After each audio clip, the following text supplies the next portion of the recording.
안녕하세요. 사랑하는 노년재단 경남 지역위원회 상수자 김정수입니다. 여러분들 만나뵙게 돼서 반갑습니다.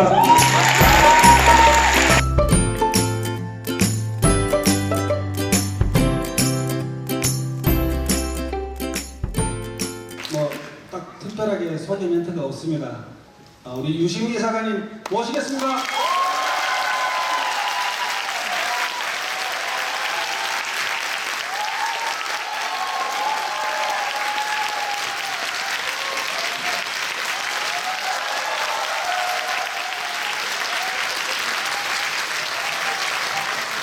네, 반갑습니다. 제가 사실 지난 한 3년 넘게 강연을 안 다녀가지고 되게 오랜만에 이렇게 이런 데 서니까 좀 낯설기도 하고 그렇습니다. 근데 제가 이제 재단 이사장을 맡고 있어서 저희 9개 지역위원회에 자주는 못 가고 1년에 딱 한 번 어떤 행사를 한 번만 갈 수 있다고. 왜냐면 저도 생업이 있어서 돈을 벌어야 되니까 어디만 다닐 수가 없어요. 이제 이사장은 봉급도 없고 그러니까 강연료도 안 줘요. 내부 인사라고. 열차표만 끊어주더라고요. 저녁밥 준다고 그러고. 네, 그래서 제가 1년 다 돼 가는데 지역위원회의 노면 시민학교 강연 행사는 오늘이 처음 이렇게 오게 됐습니다. 이렇게 넓은 곳에서 많은 이들 뵈니까 좋습니다.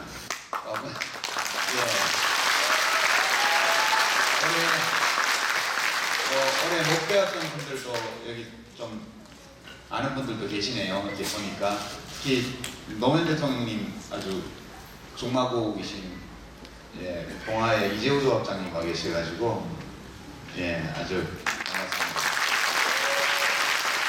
오늘 아시겠지만 고시 합격 소식을 먼저 알고 전해주셨던 친구분이시죠. 오늘은 제가 사실은 처음에는 노면 시민학교의 수강생들하고 이렇게 속닥하게 이렇게 이야기 나누는 걸로 오랫동안 생각해 왔는데 와보니까 커졌네요, 일이. 그리고 재단에서 그 알릴레오에 올릴까 하는 거를 하지 말라고 제가 했거든요. 굳이 그렇게까지 할 거 있겠냐. 그러면 여러 가지 부담되어서 이렇게 진솔한 이야기를 하기 힘드니까 생각이 하지 말고 영상도 올리지 말자 이렇게 했는데 와보니까 여기 카메라도 있고 아까 들어올 때 기자분들이 또 명함도 주시고 그래서 아주 좀 이상하게 됐습니다. 말 조심을 해야 되겠다는 생각이 들고요. 오늘 지금 이 시각에는 아마 대검청사 근처에서 시민들이 조국 일가족에 대한 수사와 관련해서 검찰개혁을 촉구하는 그런 행사를 지금 막 이제 준비를 하고 있는 상황 같아요. 거기 못 가신 분들이 여기 대리만족하러 오신 면도 있으리라 그렇게 생각합니다. 제가 강연 자료를 텍스트로 준비를 안 하고요. 몇 가지 이제 언론 보도만 추려서 왔습니다. 함께 보면서 오늘의 강연 주제에 맞게 이제 언론에 대해서 생각해보는.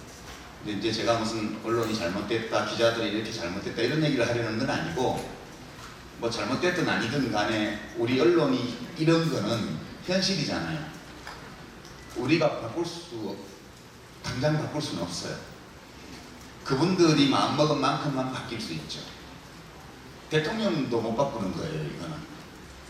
그래서 지금 우리에게 필요한 것은 언론에 대해서 불만족하고 또는 비판적인 생각을 갖고 있다 하더라도 우리의 이런 불만족과 비판적 생각, 평가를 그분들은 별로 사실 그분들에게 영향력이 없어요, 우리가.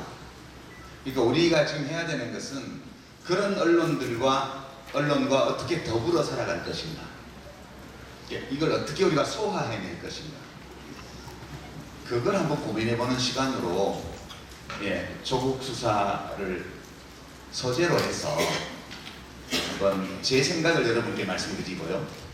또 시간이 좀 된다면 질문도 좀 받아보고 그렇게 하려고 합니다. 여기 계신 기자분들도 함께 한번 생각해 보시면 좋을 것 같아요. 왜 사람들이 욕을 하는가? 왜 언론의 신뢰도가, 언론 자유지수는 지난 몇 년간 엄청나게 빠르게 올라갔는데 왜 언론에 대한 신뢰도는 조사 대상 36개 나라 중에서 계속해서 4년째 계속 꼴찌인가? 이거에 대해서 전문 직업인으로서 고민해 보실 필요가 있다고 봐요. 그래서 여기 계신 기자분들께서도 그냥 취재만 하시지 말고 저와 함께 이 문제에 대해서 한번 자기 자신이 하고 있는 언론 활동에 대해서도 한번 생각해 볼 수 있는 그런 기회가 됐으면 합니다. 어느 언론사에서 이걸 찍어가지고 좀 뭐 편집을 하는지 잘라서 하는지 유튜브에 올린다고 그러셔서, 이게 지금 사실 제가 하는 이 활동이, 재단의 활동이 공적인 활동이라 언론사, 언론기관이 그러니까 사적인 어떤 이윤 추구의 목적이 아니라 공적인 목적을 위해서 사용을 할 경우에 그걸 저희가 반대할 수도 없고 막을 수도 없고 막아서도 안 된다고 저는 생각을 해요. 그래서 모쪼록 잘 좀 사용해 주시기를 바라고요. 여기는 안 계시더라도 취재 오신 분들이 가져가신 내용을 좀 같이 보시게 될 경우에 우리가 하고 있는 고민을 함께 좀 나눠주셨으면 하는 좀 소망을 말씀을 드립니다. 여기까지가 서론이고요.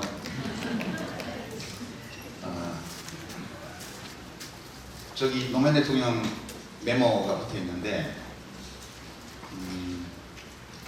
제가 사실 지난 몇 년간 재단 이사장을 맡기 전까지 되게 해피하게 살았어요. 말을 하니까 돈을 주더라고요. 제 평생 말하고 글 쓰고 살았던 사람인데 잠깐 노무현 대통령하고 나라 일을 할 때를 빼면 늘 글 써서 돈을 벌었던 사람이에요. 말해서 돈을 번 적은 거의 없었어요. 물론 뭐 백분 토론 이런 데 많이 나갔지만 백분 토론 출연료가 얼마 안 되거든요. 근데 주로 이제 책을 써서 그 판매 수입으로 평생 살아왔는데, 제가 정치를 떠나고 이제 정치를 그만두고 나니까 나와서 말을 하면 돈을 준다는 거예요. 그래서 썰전에 매주 나가가지고 그냥 말을 하면 돈을 주는 거예요. 적은 돈도 아니에요. 꽤 쏠쏠하게 돈을 주는 거예요. 그리고 또 어떤 데서는 그냥 놀러 다니면서 밥 먹고 구경하고 그러고 와요. 거긴 또 돈을 더 많이 주는 거예요. 예, 그러니까 제가 그런 데 나가서 이렇게 싸우러 나가는 게 아니고 놀러 다니는 거니까 또 썰전도 뭐 늘 같이 해야 되니까 싸울 수는 없죠. 그렇게 하다 보니까 되게 뭐 네 가지가 없는 줄 알았는데 아니네, 괜찮네 이러면서 책도 많이 나가요. 그래서 제가 굉장히 한 3, 4년 동안 해피하게 즐겁게 살다가요, 이해찬 대표님이 당대표 되시면서 이 자리가 공석이 되어서 딴 분한테 부탁을 드렸는데 진짜로 여러 가지 상황이, 개인적인 사정이 하실 분이 마땅치 않은 거예요 지금. 네, 그래서 너라도 해야 되겠다라고 말씀하셔서 제가 사람이 탈을 쓰고 이걸 어떻게 거절하냐, 그래서 어쩔 수 없이 맡게 된 거고요. 그때부터 인생이 좀 고달퍼졌어요.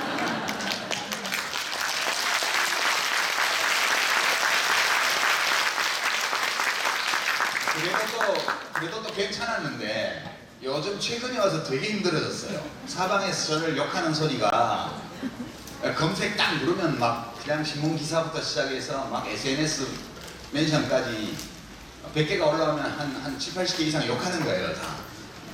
왜? 조국전쟁에 참전한 이후로 되게 삶이 힘들어졌어요. 근데 이제 이거 왜 참전했냐 여기에, 제가 지난 8월 말경에 조국 민정수석이 사임하고 학교에 복직원을 내고 그러고 나서 법무부 장관으로 지명이 된다고 한다, 이 말이 나왔을 때부터 언론 보도가 시작이 됐죠. 뭐 큰 문제 있겠냐, 조국 되게 걱정 없이 살아온 소년 같은 사람인데 뭐 특별한 게 있겠냐 이렇게 생각을 했죠.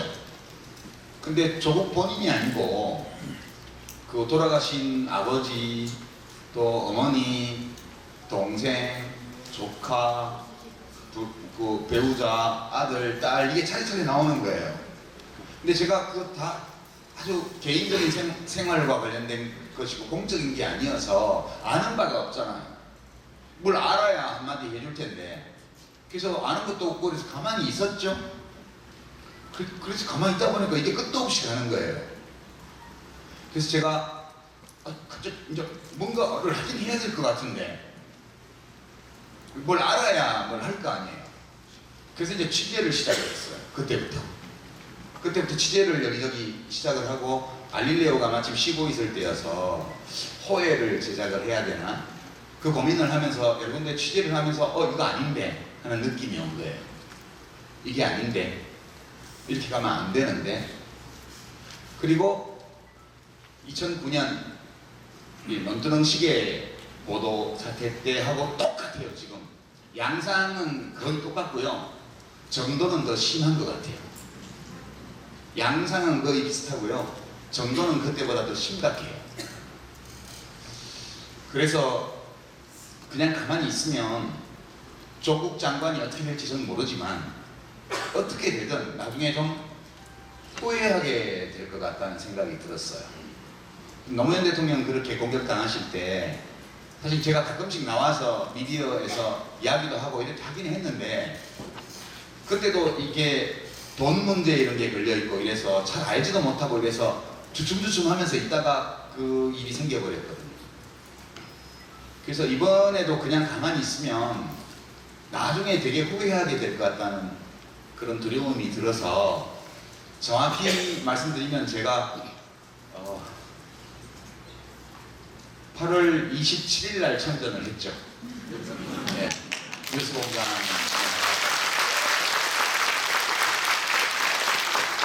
그리고 지난 한 달 동안 삶이 무척 고달팠습니다. 고달팠는데요. 제가 왜 이런 생각을 하는지를 제가 한번 말씀드려 볼 테니까 여러분도 한번 생각해 보시고 언론 여러분들도 함께 한번 돌아보셨으면 해요. 제가 몇 가지 신문방송의 보도의 첫 화면을 추려서 왔어요. 보시면 이게 이제 운동하고인가요, 그죠? 내용은 제가 소개 안 해도 되죠. 판도라의 상자. 막 대단해요. 뭐가 나온지 모르겠지만 이렇게 보도가 됐어요. 예, 이 경향신문 보도입니다. 예, 최근에 끊었습니다.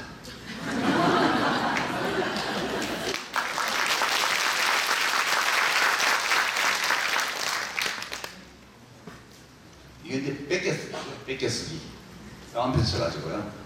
이것만 딱 보면 조국 씨의 조카가 회사에서 돈을 훔쳐다가 정경심 씨한테 그 돈을 줬구나 이렇게 딱 되잖아요. 이거는 뭐 누가 봐도 마음이 이런 기사가 딱 뜨는 순간, 오늘 아침 배달되어 온 신문에서 이 기사를 보는 순간 심장이 덜컥하는 기분이에요. 그래서 이제 저는 저런 걸 보면 꼼꼼히 기사를 봅니다. 거기서 팩트가 뭐가 있고 그 팩트들 중에서 그 팩트가 뭐가 제시되어 있고 그 팩트가 어디서 나온 것으로 추정되는지, 그 다음에 거기서 전달하고 있는 내용이 혹시 이 팩트가 있다 하더라도 이 팩트들이 서로 다르게 엮어질 가능성은 없는지 이걸 생각해 보죠. 딱 생각해 보면 이럴 수도 있지만 아닐 수도 있는데, 근데 이렇게 돼 있죠. 그 사실 제시가. 이게 소위 사모펀드 관련 보도 중에 아주 전형적인 보도고요. 이거 SBS 단독 보도 보셨을 때 여러분 가슴 들컥하셨죠? 저는 조국 안에 연구실 PC의 총장 직일 파일 발견, 이게 곧바로 영화 기생충 바로 떠오르시죠? 그것 떠오르라고 저렇게 기사를 낸 거예요.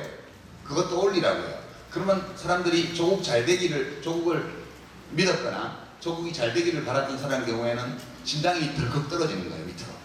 저거 뭐지? 근데 저는 안 놀랐어요. 왜냐하면 SBS가 저걸 보도하기 며칠 전에 이미 알고 있었거든요. 근데 알았을 때 저도 저 사실을 저거 이제 어떻게 알려졌냐 하면 검찰이 저 PC를 그 무슨 한투 직원한테서 이미 제출 통해서 받아가지고 포렌식 분석을 할 때 변호인이 입회했습니다. 그때 저 파일이 떴어요 이미. 검찰도 알고 있었고 변호인도 알고 있었어요. 제가 이제 막 취재를 하는 과정에서 그걸 알게 됐죠. 제가 발이 꽤 넓어요. 동양대 총장님한테만 전화를 한 게 아니에요.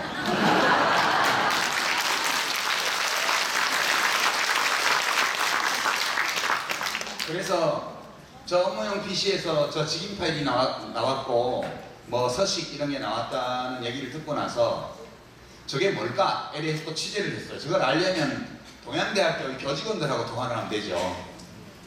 통화해보니까 금방 알겠더라고요. 알아내는데 2시간 걸렸어요. 2시간. 저 뉴스를 듣고 그것이 왜 그 파일이 거기 있는지를 있을 수밖에 없는지를 아는 데까지 약 2시간 걸렸고요. 그리고 며칠 후에 저게 보도가 되나 기다렸습니다. 네. 한 닷새 정도 간 것 같아요. 닷새. 보도가 딱 나오더군요. 제가 드디어 나갔군요. 전형적인 겁니다. 그럼 이건 아주 다른 스타일의 기사인데요. 단독 경제, 헤럴드 경제. 헤럴드 경제가 이 단독 기사를 검찰발 단독이 아니고 자기들이 취재한 그걸 깨내더라고요. 최근에 익성 투자자 모집 설명서 보니 크링크 PE 애초 익성 지분 인수 목표 이렇게 되어 있습니다. 지금까지 우리가 이 보도가 나오기 전까지 들었던 거는 크링크 PE라는 저 회사를 사모펀드 운영회사를 조국 부인, 조국 배우자 정경심이 실질적으로 지배해왔다. 이 보도를 너무 많이 봤잖아요. 완전 다른 거죠.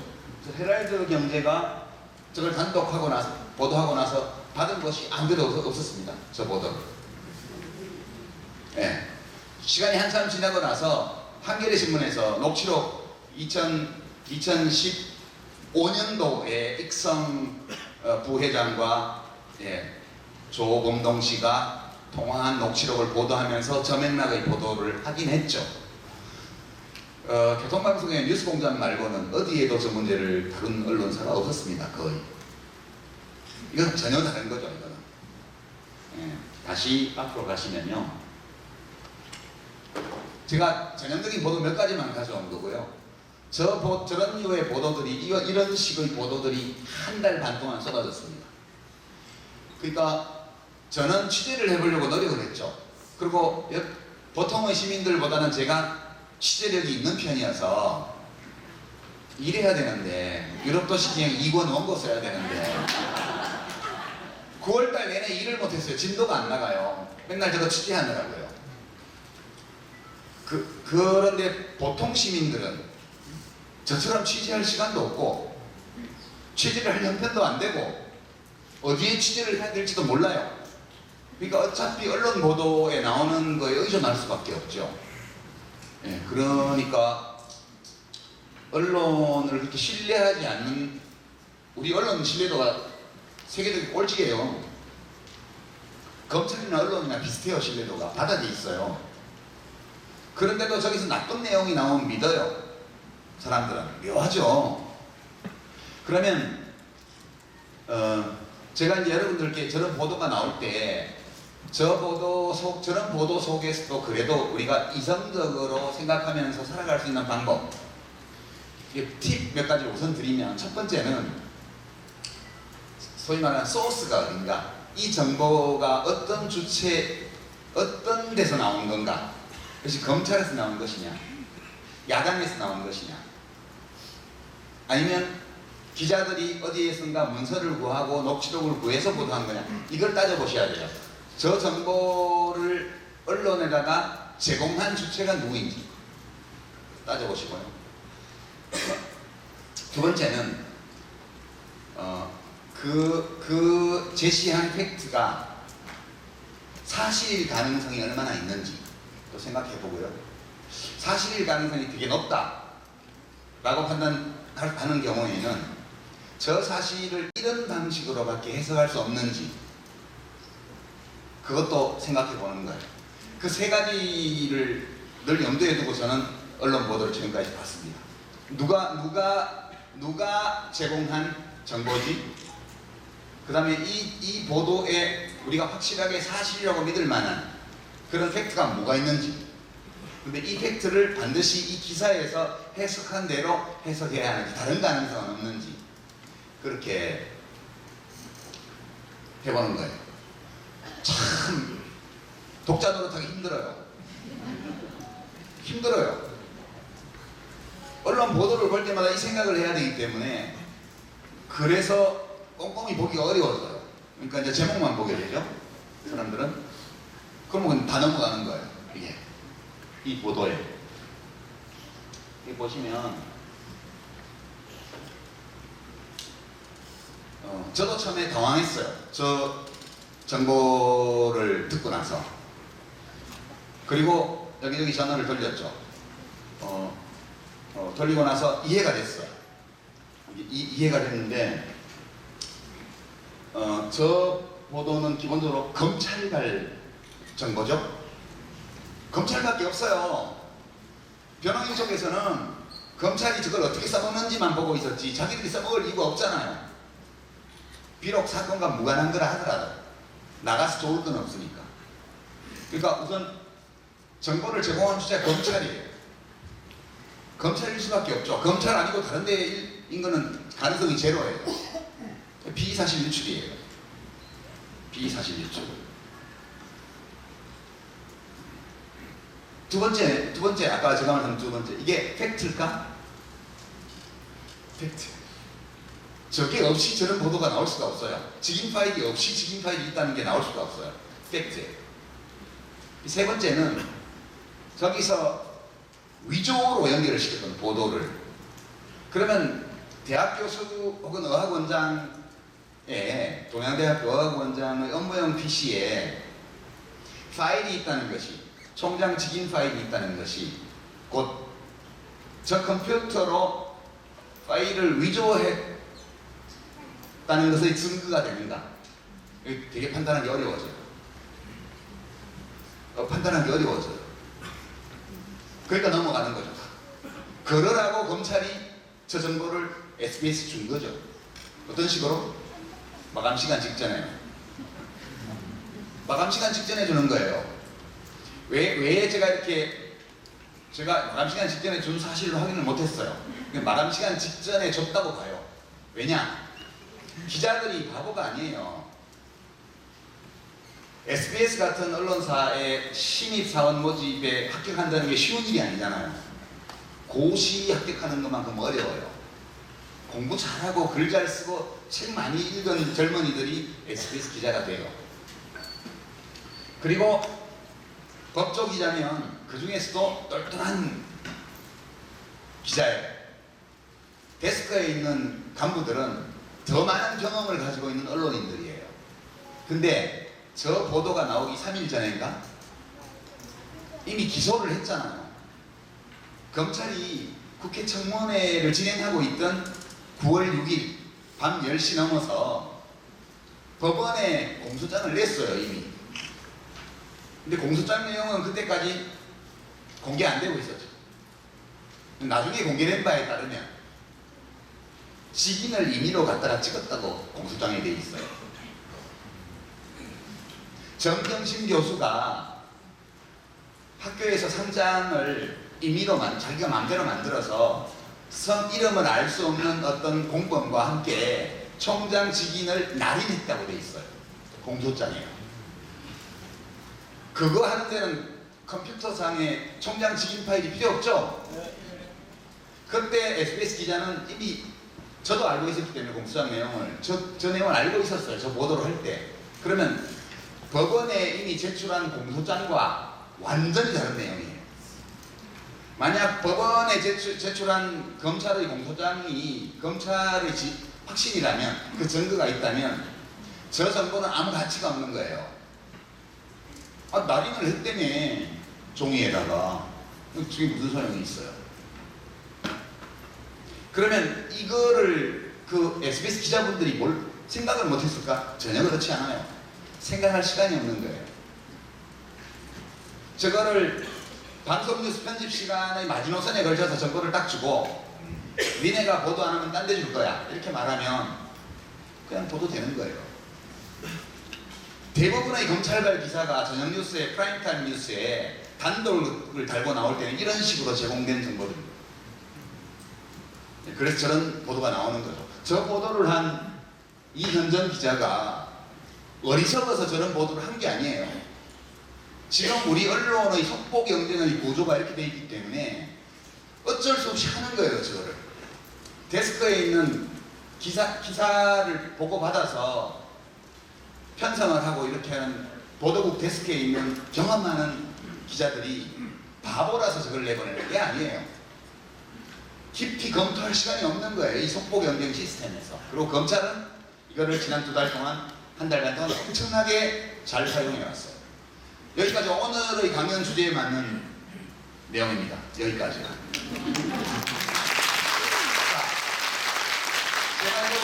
제가 이제 드린 말씀 3가지예요. 누가 흘려내보낸 정보인가? 누가 제공한 정보인가?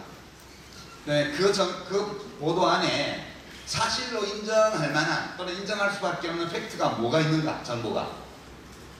그러면 이 정보가 이 기사에서 쓴 것과 같은 방식으로 해석될 수밖에 없는가? 이 3가지를 보면서 살아가야 돼요. 어쩔 수 없어요. 이 생각을 하지 않으면 바보 되는 거예요. 자, 여기까지가 오늘의 주제에 맞는 강연이고요. 제가 좀 더워서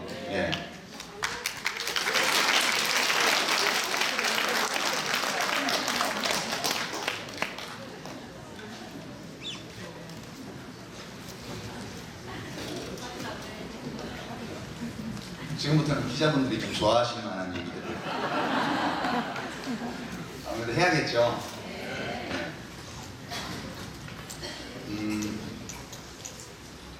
제가 지난 한 달 반의 과정을 짚어봤어요. 어제 그저께 가만히 들어 누워가지고요. 지난 한 달 반 동안 제가 개인적으로 겪었던 일들, 그리고 객관적으로 진행되어 왔으리라고 추측되는 사항들을 좀 짚어봤죠. 그리고 이 지금 이른바 조국 전쟁, 조국 일가족에 대한 먼스터리식 수사를 우리가 어떻게 평가해야 될 것인가, 또는 어떻게 해석해야 될 것인가, 도대체 왜 이 일이 벌어졌는가, 이 일이 도대체 왜 벌어졌는가를 이해해 보려고 지난 한 이틀 동안 진짜 저는 생각할 때는 들어누웠어요. 들어누웠어요. 제가 큰 틀에서 자료를 들여다보지 않아도 제가 출력해낼 수 있는 정보들을 다 출력해가면서 생각을 해봐요. 이제는 좀 잡히는 것 같아요. 왜 이 일이 벌어졌는지가. 그 시나리오, 그런 해석을 하는데 필요한 시각이 2가지가 있는데요. 첫 번째는 조국 일가와 관련되어 있는 보도의 주체가 어떻게 달라졌는가. 그러니까 8월 말부터요. 8월 말부터 8월 말 지명되든 9월 초 지명되든 8월 초죠. 8월 초 지명된 때부터 시작해서 검찰이 전격적으로 동양대를 포함해서 압수수색을 했던 8월 27일까지, 그때까지는 대부분의 정보 제공 주체가 야당이었어요. 야당의 아무개 의원, 야당의 아무개 의원, 야당의 아무개 의원이 얘기한 바에 따르면 이 보도들이 주로 이루어졌어요. 그때의 보도 담당 기자들은 국회 출입 기자들이었어요. 정치부 기자들이에요. 근데 검찰이 8월 27일 날 전격적으로 30군데의 압수수색을 딱 실시한 순간부터 조국에 대한 모든 보도의 기사 작성 주체가 법조 출입 기자로 바뀝니다. 법조 출입 기자요. 검찰 담당. 그게 굉장히 큰 전환점입니다. 그때부터 거의 모든 뉴스가 검찰발 보도예요. 그리고 검찰이 그 압수수색을, 전격적 압수수색을 한 전후 시기부터 시작해서 수사를 진행하면서 자기들이 조국에 대해서 불리한 여론을 형성하는 데 필요한 모든 정보들을 하나씩 내보냈습니다. 그게 지금 한 달째예요. 한 달째. 그게 이번 이 상황은 검찰하고 언론이 계획적으로 손잡았다기보다는 서로의 필요에 의해서 얽혀가지고 빚어낸 상황이거든요. 그래서 보도를 담당하는 기자들이 정치부에서 법조 출입 기자로 바뀌었다는 것은 굉장히 중요한 의미를 갖는 거예요. 법조 출입 기자들은 법조에서 재판은 보도 안 해요. 별로. 실제 이루어지는 재판에 대한 보도는 거의 없습니다. 그거는 속보 경쟁으로서 의미가 없기 때문에. 특정 경쟁도 안 돼요. 공개 재판이니까. 단독, 속보 이런 거를 붙인 기사를 쓰려면 검사나 검찰청 수사관 하다못해 검찰 직원한테서라도 뭘 받아내야 돼요. 정보를. 그래서 그때부터 언론의 모든 보도가 검찰의 손아귀에 들어갑니다. 예, 8월 말 이후에 8월 27일 이후에 우리가 조국 일가와 관련해서 언론을 통해서 만났던 거의 모든 보도는 검찰발 보도예요. 그리고 아무 맥락이 없는 팩트들이 거기 들어있고요. 그 팩트를 조국은 범죄자다. 정경심도 범죄자다. 그 자녀들도 범죄자다. 이런 인식을 강화시키는 제목을 달고 끝없이 정보들이 나왔습니다. 이게 되게 중요한 측면이고요. 그만큼 다 아는 얘기잖아요. 그죠? 그러면 제가 이제 기자분들한테는 감정이입을 많이 했어요. 이게 이렇게 될 수밖에 없는 거예요. 계속 조국에 대한 검증과 관련된 정보를 야당 국회의원들이 어디선가 국회의원의 권한을 이용해서 서류를 받아서 거기서 단서를 찾아서 그걸 부풀려서 폭로할 때 그걸 써줬단 말이에요. 그거는 이제 이미 한계에 도달했고 모든 뉴스가 지금 다 검찰에서 나오기 때문에 검찰을 담당하는 법조 출입 기자들이 기사를 쓰는 건 불가피했어요. 그리고 검찰이 이 대목에서는 노하우를 굉장히 오랫동안 쌓아왔기 때문에 특히요 지금 특수사를 지휘하고 있는 한동훈 대검 반부패 강력부장이요. 이분이 이거 되게 유능하게 잘하시는 분이에요. 네, 그렇게 봐야 돼요. 두 번째 중요한 거는 검찰이 취한 조처를 한 단계 한 단계씩 보면 어떤 것은 알려져 있어요. 어떤 것은 물밑에 감춰져 있어요. 그래서 검찰이 지금까지 8월 하순에 그 지명설이 나오고부터 시작해서 지금 조국 장관 자택에 대한 압수수색까지 끝나고 대통령이 어제 입장 발표가 나온 지금의 시점, 오늘 서초동에서 집회가 열리는 이 시점까지 검찰이 어떤 단계를 밟아왔는지를 생각해 봤어요. 그리고 왜 그랬을까? 이게 제가 한 번도 해본 적이 없는 얘기인데요. 그냥 저의 뇌피셜이라고 생각하세요. 뇌피셜. 별로 할 일이 없어서 집에 가만히 들르워가지고 그 생각해냈구나 그렇게 생각하시면 돼요. 제가 들어누워서 제가 검사가 돼봤죠. 제가 윤석열 검찰총장이 돼보고요. 제가 한동훈 대검 그 반부패 강력부장이 돼봤어요. 제가 그 특수부의 검사가 돼봤어요. 감정이입을 해가지고. 그랬더니 이렇게 하겠더라고요. 이렇게 하겠더라고요. 그 얘기를 제가 좀 일부는 사실의 근거가 있고 충분한 사실의 근거가 있는 것은 아니나 제가 가지고 있는 사실의 근거 위에서 추론해본 내용들도 좀 있는데요. 저는 이 사태가 검찰의 난이라고 생각합니다. 검찰의 난 또는 윤석열의 난 이렇게 표현하면 제가 욕 엄청 먹어요. 이렇게 말하면 욕 엄청 먹는다는 걸 알고 있어요. 이렇게 이제 보도가 나거나 하면 오늘 저녁부터 당장 내일은 일요일이니까 봐줄지도 모르지. 모레 아침부터 당장 자유한국당 바른미래당 여기 분들이 정신줄 놨다 제2의 차지철이다 그죠? 무슨 내가 반출됐냐 근데 제가 지금 드리는 모든 이야기는 노무현 재단과 상관없어요. 노무현 재단이나 노무현 재단 후원 회원들의 생각을 제가 대변하지 않아요. 이게 그냥 제 생각이에요. 또 저는 청와대를 대변하거나 더불어민주당을 대변하지 않아요. 그러니까 자꾸 기자분들이 또는 방송 진행자분들이 민주당 국회의원들한테 제가 한 이야기들을 민주당하고 엮어서 질문 좀 안 해줬으면 좋겠어요. 그러다 보니까 엉뚱한 대답이 나오고, 그래서 저도 피곤해지고, 어떻게 한마디 하다 보면 또 싸움이 나고 이러니까, 제가 하는 이 말씀은 민주당과 아무 상관없어요. 청와대와 나 아무 관계 없어요. 저보고 정권의 2인자라고 그러는데.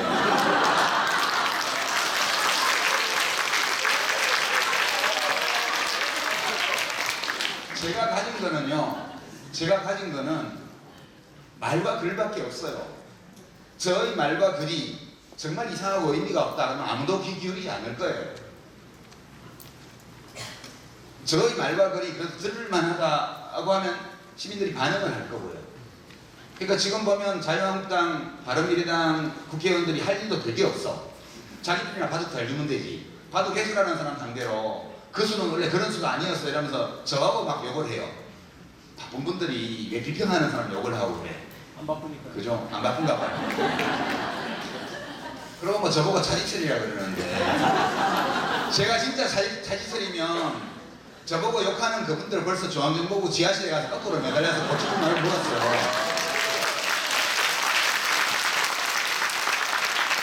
차지철이 말과 글로 남과 소통했습니까?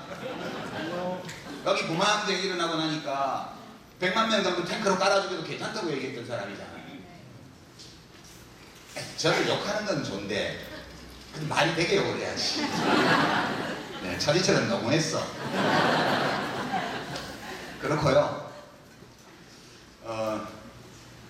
윤석열 총장이, 검찰총장이 어제 이제 문재인 대통령이 이제 메시지를 냈어요.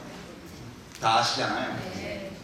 그러니까 알겠다, 그렇게 하겠다 이렇게 얘기를 했어요. 그러니까 언론에서는 이게 뭐 수용한 거냐 반발하는 거냐 얘기가 많은데요. 그거는 모르겠고 저도 윤석열 검찰총장이 뭔 생각을 하는지 저도 알 수가 없어요. 다만 드러난 사실 몇 가지를 보면 윤 총장이 뭔가 지금 잘못돼 있어요.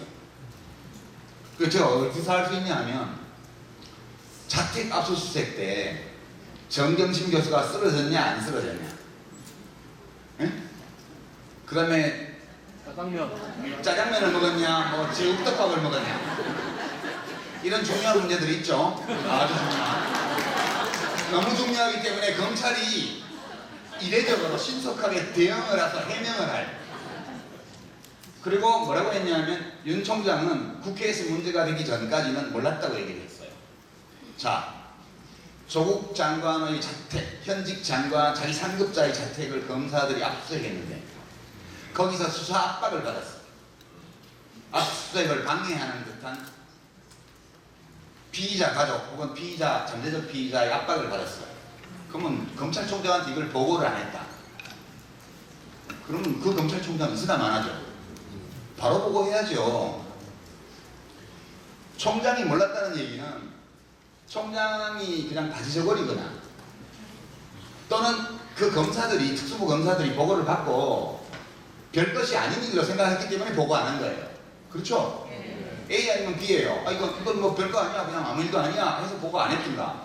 총장한테 그리 뭐하러 보고해? 우리 선에서 대응하자고. 이렇게 했던가 둘 중에 하나예요. 그랬는데 또 간접적으로 발언이 나온 게 검사들하고 회의에서 문제의 본질은 수사 외압이지 뭐가 아니라 하여튼 뭐가 아니고 수사 외압이라는 게 문제라고 정리를 했어요.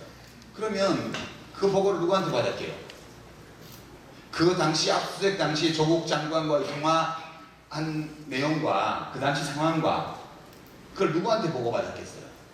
그 압수수색 같은 검사를 직접 불렀겠어요? 아니겠죠. 한동훈 부장한테 받았겠죠. 그 사람이 총괄하는 사람이잖아요. 검찰총장이 직접 일선에 나가서 일하는 일선 검사들한테 다 보고받지 않습니다. 자기 오른팔한테 보고받는 거죠.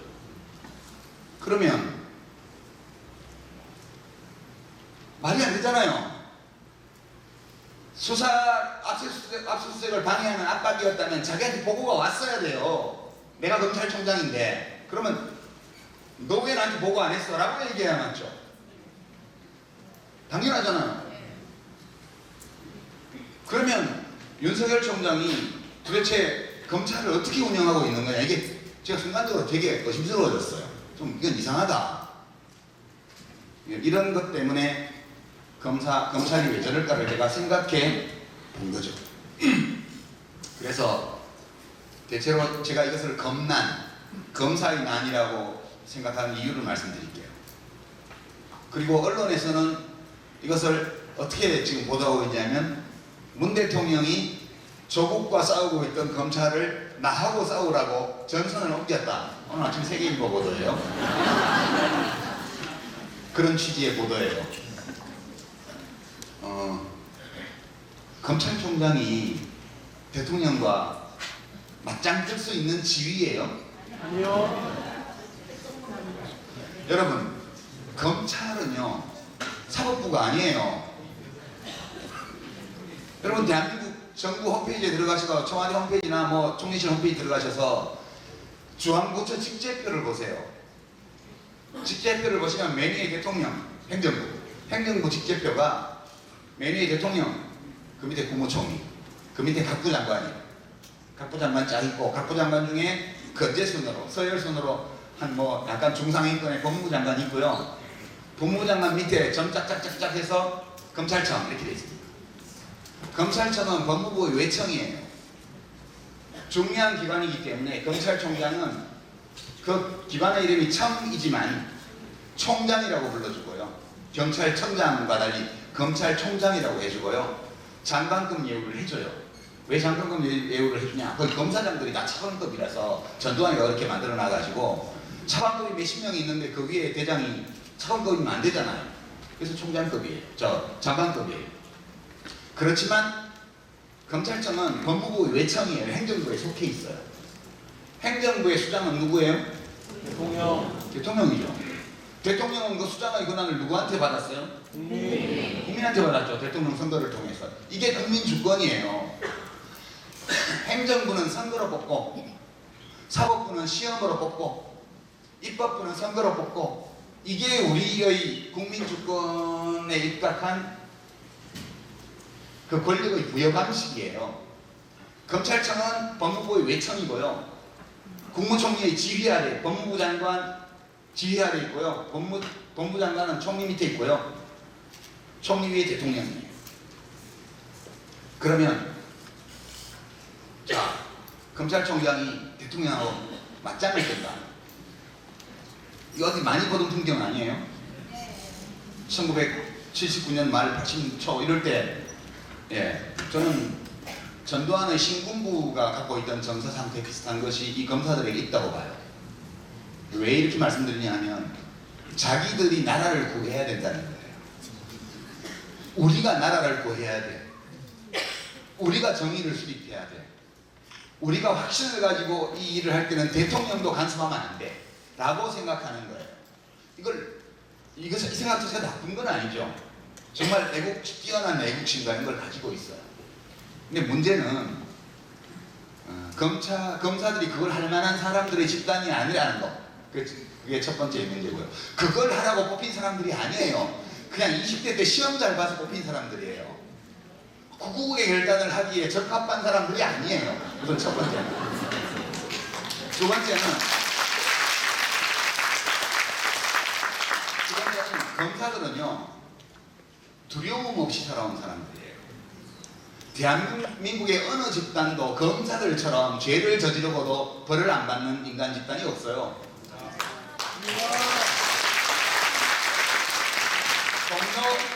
옛날 일을 얘기하는 게 아니라 동료 여검사를 성폭행하고도 사표만 내면 끝이에요. 그런 조직이 어디 있어요? 민간 기업에 가서 근무 잘하고 있어요 지금. 뭐 거기 그만뒀다는 소문도 있던데, 그 검사가.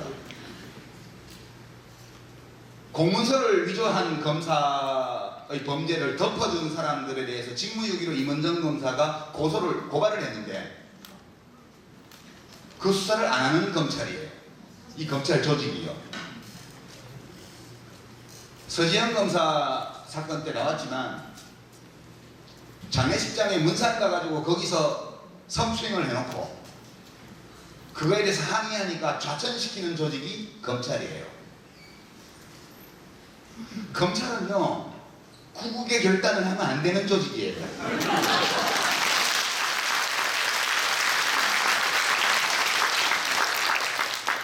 주관적 애국심은 훌륭하다고 봐요, 저는. 우리가 있어야, 검찰이 서야 나라가 선다라든가, 하늘이 무너져도 우리는 정의를 세운다든가, 그런 자부심을 갖는 것은 좋아요. 근데 그것은 범죄를 저지른 사람을 잘 처벌하는 걸로 되는 거지, 대통령의 인사권에 개입하고 국회의 인사권을 간섭하는 방식으로 할 수 있는 일이 아니에요. 제가 언론 보도가 왜 이렇게 나왔냐 하면, 이 윤석열 검찰총장이 이끄는, 그리고 한동훈 반부패 강력부장이 뒷받침하는 특수부 중심의 이 검찰 조직, 그와 같은 환상에 빠져 있었기 때문에 이 모든 사태가 생겼다고 저는 봐요.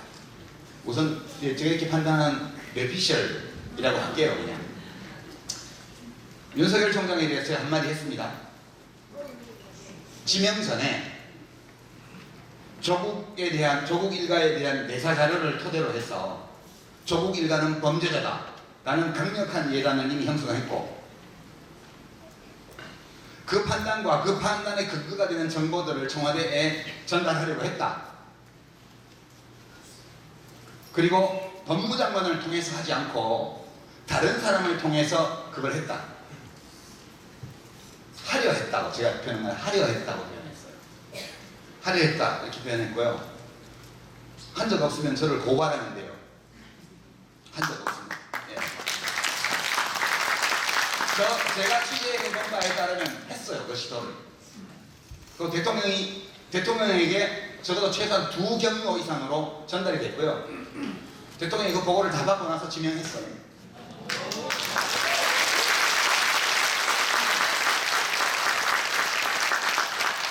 왜 박수를 치세요? 박수 칠 일이 아니에요.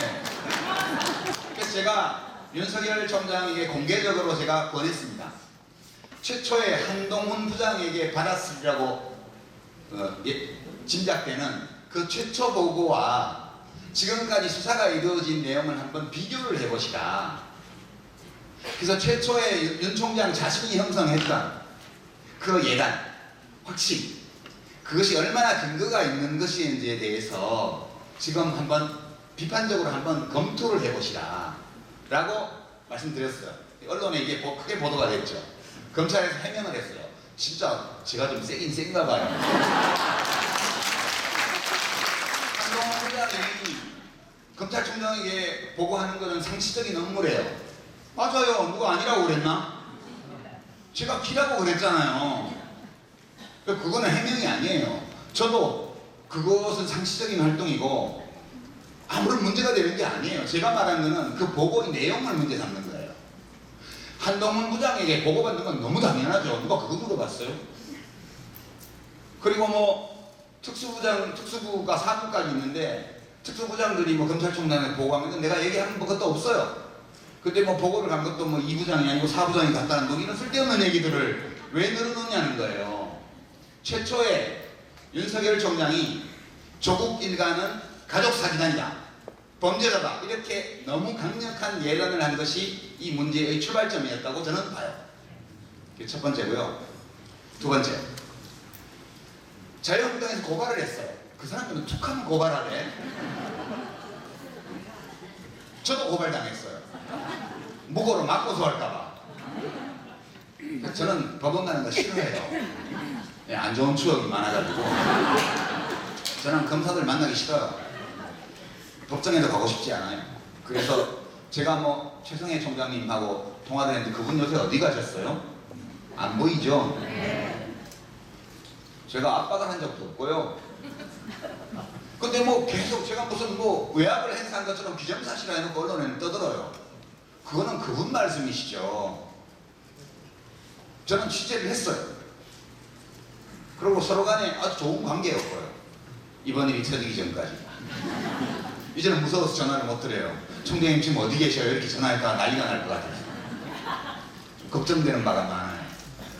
그리고 웰스 GNT라는 회사요. 그 조국 씨 배우자가 이제 조카가 권해서 블라인드 펀드에 넣었던 그 블루 펀드에서 투자했던 웰스 GMT 거기서 뭐 가로등 천멸 사업이 납품 사업을 하는데 뭐 광급 수주가 엄청 늘었다는 둥 뭐라는 둥 그 많은 보도가 다 어디 갔습니까?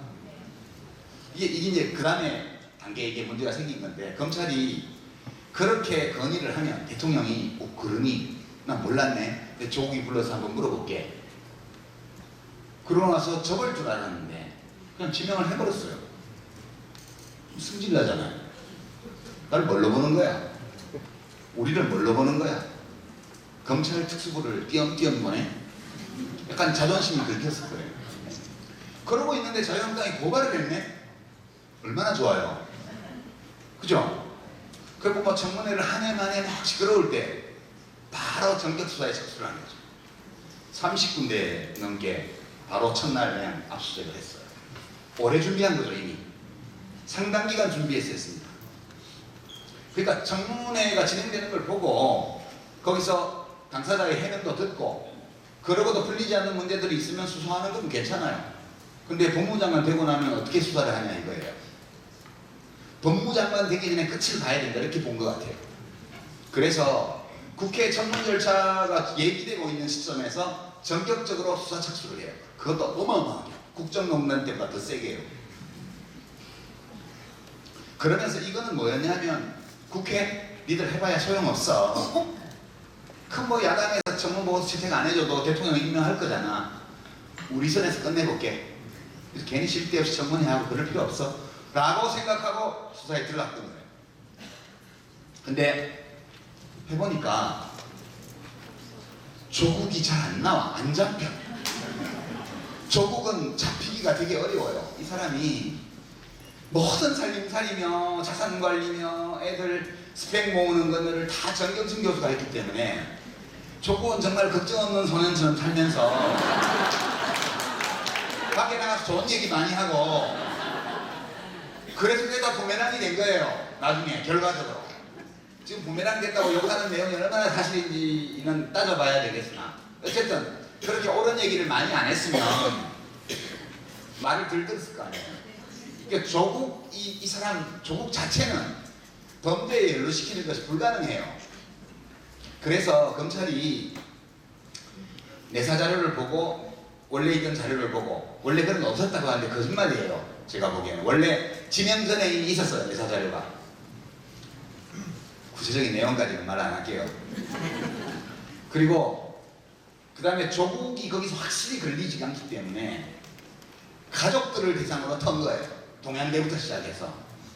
그래서 제가 그때 8월 27일 날 참전을 할 때 그죠?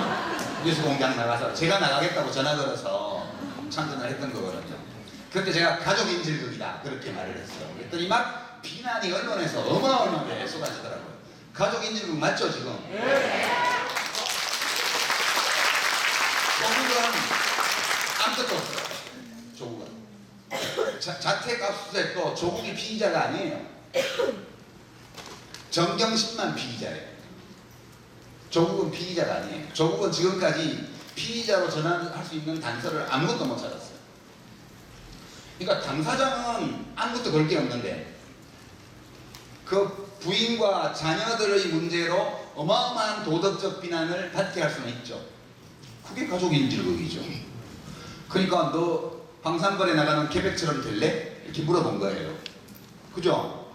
계백이 황산벌에 나갈 때 사람을 다 죽이고 갔잖아. 그 올바른 게 아니죠. 옛날 일이죠.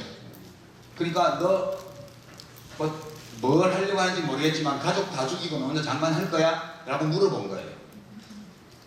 그러니까 정경심 교수가 해 당신. 아들 딸들이 아빠 해요. 이렇게 하니까 정경심은 간 거예요. 자, 이거 실패. 이거 실패. 예, 동양대 총장 표창장 위조 실패 이거 안 돼요. 검찰이 원본도 없고 예, 부산대 의전원에서 입수한 사본도요. 검찰이 이제 알 거예요. 그 사본을 어떻게 프린트한 건지. 조민양이 원본을 가지고 갔고 그 다음에 사본을 제출하잖아요. 원본 대조피를 받고 사본을 제출하는데 그 사본을 어떻게 프린트했는지 어떤 기기로 이제 검찰이 알 거예요. 예, 그러니까 검찰도 자기들이 업무를 켰다는 게 이제 알 거고요. 모르죠. 공소장 변경한다고 언론프라이 얼마 전에 했는데 그거 뭐 컴퓨터에서 만들었다고요. 한글 프로그램으로. 예. 하는지 안 하는지 한번 두고 보죠. 지금 변호인들이 기소가 됐고 며칠 지나면 이제 공판 준비기일이 열려요. 공판이 시작이 돼요. 근데 수사 기록을 달라니까 안 주고 있어요. 왜? 줄 게 없거든. 6일날 청문회가 막 진행되고 있을 때 전격 기소를 했을 때 그때 그 공소 사실을 뒷받침할 수 있는 증거가 없었다고 봐요, 저는. 그래서 줄 수가 없는 거예요. 주려면 그 전의 수사 기록에 그 공소 사실을 뒷받침하는 증거가 있어야 돼요. 근데 수사 기록을 다 줬는데 9월 6일 이전에 수사 기록을 다 훑어봐도 그 공소장을 뒷받침하는 수사 기록을 발견할 수 없다. 이렇게 되면 검찰이 허위 공문서 작성한 거 맞죠? 네. 저는 그렇게 봐요. 자, 어디를 털었어요? 뭐 복잡하게 아들, 딸이 지원한 모든 학교를 다 털었어요. 압수수색을 했고요. 지금 검찰이 뭐 하고 있는지 아세요? 제가 취재를 좀 해봤는데요. 참고인 조사받으러 갔다 온 분들 몇 번 취재해봤어요. 아들, 딸 자기소개서에 있는 스펙 있잖아요. 거기 제출되었던 수료증, 표창장 이거 조사하고 있어요. 거기 기록되어 있는 기간이 맞는지. 예컨대 뭐 요즘 시대가 민감하니까 검사분들이 제가 무슨 소리를 떠들었나 궁금하실지도 몰라. 예컨대 이런 거예요. 어느 대학에서 무슨 과정을 수료를 했어요. 무슨 그게 인문학이든 무슨 인턴이든 뭐든 했는데 원래 그 프로그램의 기준으로 보면 총 10회, 예컨대 총 8회 중에서 뭐 4회 이상 해야지 수료증을 줄 수 있다. 이런 규정이 있다고 가정해봐요. 제가 몇 회라고 말하면 어느 학교인지 알 거니까 검찰이 제가 그냥 아무렇게나 지어내서 말할게요. 8회차까지 해야 되는데 4번 이상 참석하면 수료증 준다 이렇게 됐는데 너 진짜 4번 갔어? 그래서 그 프로그램에 참여한 학생들을 다 불러다가 참고인 조사를 한 거예요. 쟤 봤어? 조민 봤어? 조항계 봤어? 이렇게. 저 못 봤는데요. 저 한 번 봤는데요. 2번 봤는데 본인 불러갖고 너 몇 번 갔어? 저 3번 갔는데요. 그러면 규정상 4번 이상 와야 되는 건데 출석부에는 왜 6개 동그라미 돼 있어? 저 모르는데요. 그 조교를 또 참고인 부르는 거예요. 당시 담당 조교를. 왜 조항계 출석부에 걔 지금 2번인가 3번밖에 안 왔겠는데 왜 동그라미가 5개 돼 있어? 조교가 다 오는 애들이 없어서 저희 힘들게 프로그램 운영하는데 야박하게 회수 못 치고 수료증 안 줄 수도 없고 해서 제가 동그라미 쳐서 다 5개, 6개를 만들었어요.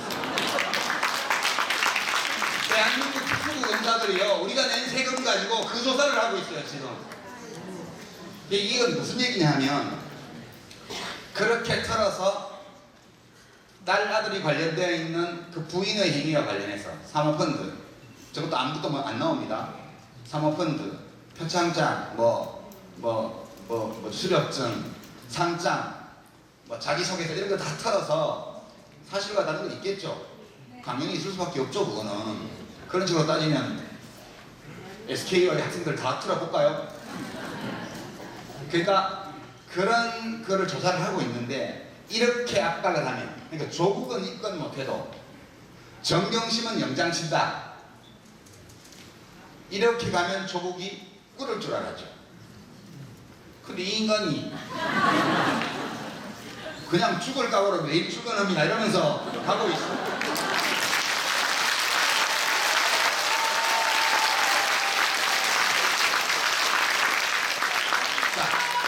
그러면 이제 정경심을 엮어 넣어야 돼요.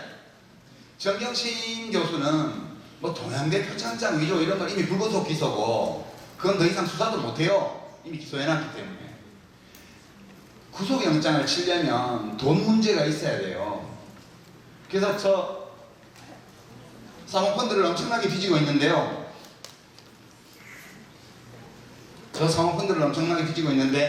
소환을 못해야지. 소환을 못하고 있어요. 정경심 교수를. 국정농단 수사보다 더 많은 인력을 투여해서 한 달 반 동안 뒤졌는데 아직 당사자를 소환을 못해요. 소환을 하면 검찰이 표를 다 보여주게 돼 있어요. 질문을 해야 돼요. 그럼 변호사들이 다 알 거 아니에요. 변호사들이 지금 말을 안 해요. 정경심 교수의 변호인들이 특수부 출신들이 많아요. 검찰 특수부 출신들이. 그분들이 SNS에서 그냥 인간적인 거 이런 거를 사연을 올리는 거는 허락을 해주는데 사건과 관련된 얘기는 일체 못하게 막고 있어요. 왜냐? 검찰이 이렇게 투망을 쳐갖고 온갖 걸 다 해주고 있는데 뭘 들고 나올지 모르겠거든요. 법정 싸움이에요. 결국은 종국적으로 법정 싸움을 하는데 내가 정경심 교수가 자신의 무죄를 증명할 필요는 없죠. 형사사건은 국가 대 개인이잖아요. 검찰이라는 국가기관이 정경심이라는 개인을 벌 주겠다고 하는 거잖아요. 검찰이 유죄를 입증해야만 돼요. 내가 피고인이 무죄를 입증할 이유는 없어요. 검찰이 유죄를 입증 못하면 무죄가 되는 거예요. 그러려면 법정에서는 진실을 밝히는 게 아니고요. 검찰의 공소사실을 허물어야 돼요. 그래서 아무 말도 안 하는 거예요. 이게 변호인이 뭘 갖고 있는지, 심지어 도양대 표창장 원본을 정경심 교수가 왔다 숨겨놓고 일부러 없다고 그러는 건지, 아니면 정말 없는 건지도 검찰은 지금 몰라요. 만약 공소장을 변경해서 저렇게 뽀샵해서 만들었다고 공소장을 변경하게 되면 그때 원본을 내면 되죠. 원본이 있다면, 있는지 없는지 저 몰라요. 그렇기 때문에 있든 없든 그 변호인들 쪽에서는 사건에 대해서 아무 얘기도 안 하는 거예요, 지금. 그래서 검찰은 피의자 조사를 하게 되면 자기들이 가진 표를 내놔야만 돼요. 그럼 변호인들은 그걸 파악하게 되죠. 최종 공소사실은 아니지만 검찰이 뭘 갖고 있구나. 그것도 대비를 하게 되는 거예요. 이렇게 되기 때문에 지금 확실한 표를 주기 전까지는 소환하기 어려워요. 이 간단한 사건을 가지고 돈 10억 왔다 갔다 하는 건데, 그죠? 네. 1000억도 아니고 100억도 아니고 돈 10억이에요. 친척 사이에. 너무너무 간단한 사건이에요. 이거 조사하느라고 40명 이상의 검사를 투입해서 한 달 반째 이 짓을 하고 있습니다, 지금. 정경심 교수가 잘 엮이지 않아요. 자, 지금 검찰의 생각은 대통령이 이제 조국을 사퇴시키는 것밖에 없어. 조국은 보니까 나갈 놈이 아닌 것 같고. 죽을 따고는 매일 출근하면 되는데 나가겠어요? 그러니까 이제 적어도 그 배우자를 구속영장을 청구해서 검찰의 판단이나 법원의 판단으로 구속이 되면, 그러면 야, 와이프가 구속까지 됐는데 이거는 검찰의 주장이 아니라 법원이 범죄가 중대하고 소명이 이루어졌고 그리고 증거인멸의 우려가 있기 때문에 구속한 거 아니야. 그러면 이 정도까지 왔으면 너가 이제 결단을 해야지 라고 압박하기 위해서는 정경심 교수를 구속해야만 돼요. 불안하죠. 더불어민주당 국회의원님들도 되게 불안하고요. 왜냐하면 검찰이 아무것도 없이 저렇게 했을 리는 없다고 생각하거든. 너무너무 불안한 거예요. 조국과 정경심 교수를 개인적으로 알지 못해요. 불안하죠. 청와대 관계자들도 불안해요. 다 불안해요, 지금. 예, 윤석열 총장도 불안할 거예요. 제가 이 불확실한 게임을 하는 거다, 대통령이 조국을 임명함으로써 라고 말을 했을 때 제가 생각하고 있는 내용이 그거예요. 지금 어디까지 왔냐? 지금은 정경심을 반드시 구속해야 합니다. 그걸 좀 하다도 못해 이제 버닝썬 관련 윤모 총경, 네, 청와대 행정관으로 근무했다고 해서 이제 민정수석실 압수수색을 할지 몰라요. 청와대 민정수석실이요. 그 사람이 근무했던. 갈 때까지 가는 거예요, 지금. 누가 이기면 해보자 이렇게 대드는 거죠. 대통령 보고 조국을 사퇴시키라고 요구하고 있는 거예요, 지금. 그런 거고요. 이게 뭐죠? 이게 검찰의 난이죠. 이게 검난이에요. 이게 어떤 의미의 검난이냐 면 검찰은 검찰의 일을 해야 돼요. 자기 자신의 업무를 함으로써 정의가 세워지도록 하는 거예요. 근데 조국은 자격이 없어. 그 판단을 할 수 있죠. 그러면 그 판단에 대한 그 판단의 근거가 된 거를 대통령한테 보내고, 그건 좋아요. 대통령이 아셔야 되니까. 그런데 대통령이 검토해 보시고 나서 이건 불확실하네, 나 임명할래, 그럼 받아들여야죠. 그리고 국회 청문 절차를 지켜보고 끝내 해소되지 않는 의문들이 있고 그 중에서 형법상의 범죄와 연루된 것이 확실해 보일 때 조용히 수사를 하면 되죠. 그런데 왜 이렇게 한 달 반 동안 공공연하고 공개적으로 조국을 꾸루한 때려눕히기 위해서 이렇게 해왔다는 것은 우리의 판단이 옳기 때문에 국회의 청문권을 무력화시키고 대통령의 인사권을 무력화시키는 방식으로 우리의 검찰권을 써야 된다 라고 판단하고 그렇게 한 거예요. 이게 난이죠. 이게 난이에요. 이게 구국의 결단인데 구국의 결단을 하면 안 되는 분들이 이걸 지금 하고 있는 거예요. 저는 그렇게 생각하고요. 제가 윤석열 총장 입장에 생각해 봤어요. 그랬을 것 같아요. 무슨 사적인 욕망이나 윤석열 총장 개인으로 보면 자기가 대통령을 무릎 꿇려야 되겠다는 야망을 갖고 있거나 이런 것 때문에 한 게 아니고 조국이 법무장관을 하면 안 된다라고 판단을 한 거예요. 검사로서. 그 판단이 있었는데 그런 판단을 형성한 기초가 되었던 정보, 그것의 진실성을 얼마나 들여다봤는지 모르겠어요. 저는 이렇게 한 달 반 동안 해서 안 나오면 그걸 해봐야죠. 그리고 자기는 그렇게 판단했다 하더라도 헌법상의 인사권자인 대통령이 그 보고를 다 받고 그리고 임명했다면 받아들여야죠. 지금 하는 거는 대통령이 어제 메시지를 낸 것은 지금까지 상황을 보고를 다 받고 진행되는 걸 봤다. 내가 봤는데 이거는 논두렁식의 사건대보다 더하다 말씀은 안 하셨지만 저는 문재인 대통령이 굉장히 온화한 성품이시잖아요. 홍준표 후보가 노무현 대통령에 대해서 되지도 않는 얘기, 검찰 수사 때 검찰 기록에 있다는 얘기할 때 이보세요. 제가 그때 이거 입회한 변호사입니다. 이게 최고 화났을 때 게이지예요. 완전 평정이 제로고 최고 분노가 100일 때 99까지 게이지가 갔을 때 나오는 반응이 이보세요 정도인 분이세요.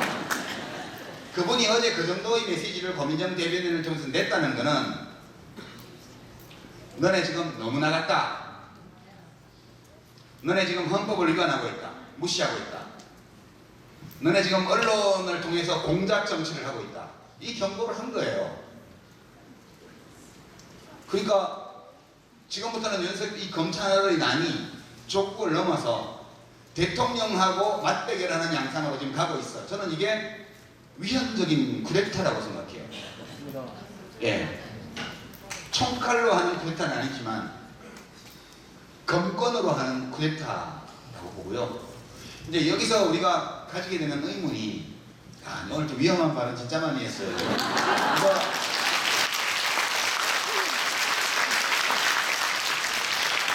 잘라서 편집해서 내보내면 저 이제 내일부터 맞아 죽어요. 자유한국당하고 바른미래당한테, 그리고 조중동을 비롯한 언론인들한테 맞아 죽어요. 이 2009년도에 그 못된 칼럼들 썼던 기자들이 지금도 못된 칼럼 쓰고 있고요.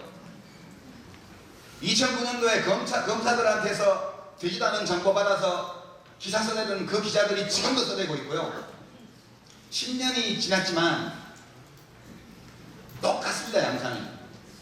저에 대해서도 그렇게 할 거예요. 사람들이 무서워서 말을 못하는 거예요. 무섭잖아요. 하루에 저를 욕하는 기사가 50개씩 나온다고 생각해봐요. 그런 건데요. 검찰이 권력의 눈치를 보라고 하는 게 아니에요. 다시 말씀드리지만 이따위 짓을 하지 말라는 거예요. 이런 짓을. 이거는 좋은 기사고 이런 거요. 이런 거 하지 말라고요. 공소장은 직인을 날인했다고 공소장을 내놓고 뭐 하는 짓이에요 이게. 이런 식으로 해서 한 가족의 명예와 인격권을 완전히 짓밟고 이게 가족인지가 아니면 뭐예요? 그리고 제가 지난주에 칩고 욕먹은 말 중에 하나가 PC 하드디스크 드라이브 빼간 거요. 그거 가지고 말했다가 정신 이상한 사람 취급을. 근데 기자분들이 좀 잘 봐주시면 좋겠어요. 제가 뭐라고 얘기를 했냐면 검찰과 조국 가족은 서로 불신하고 적대하는 상황에 있습니다.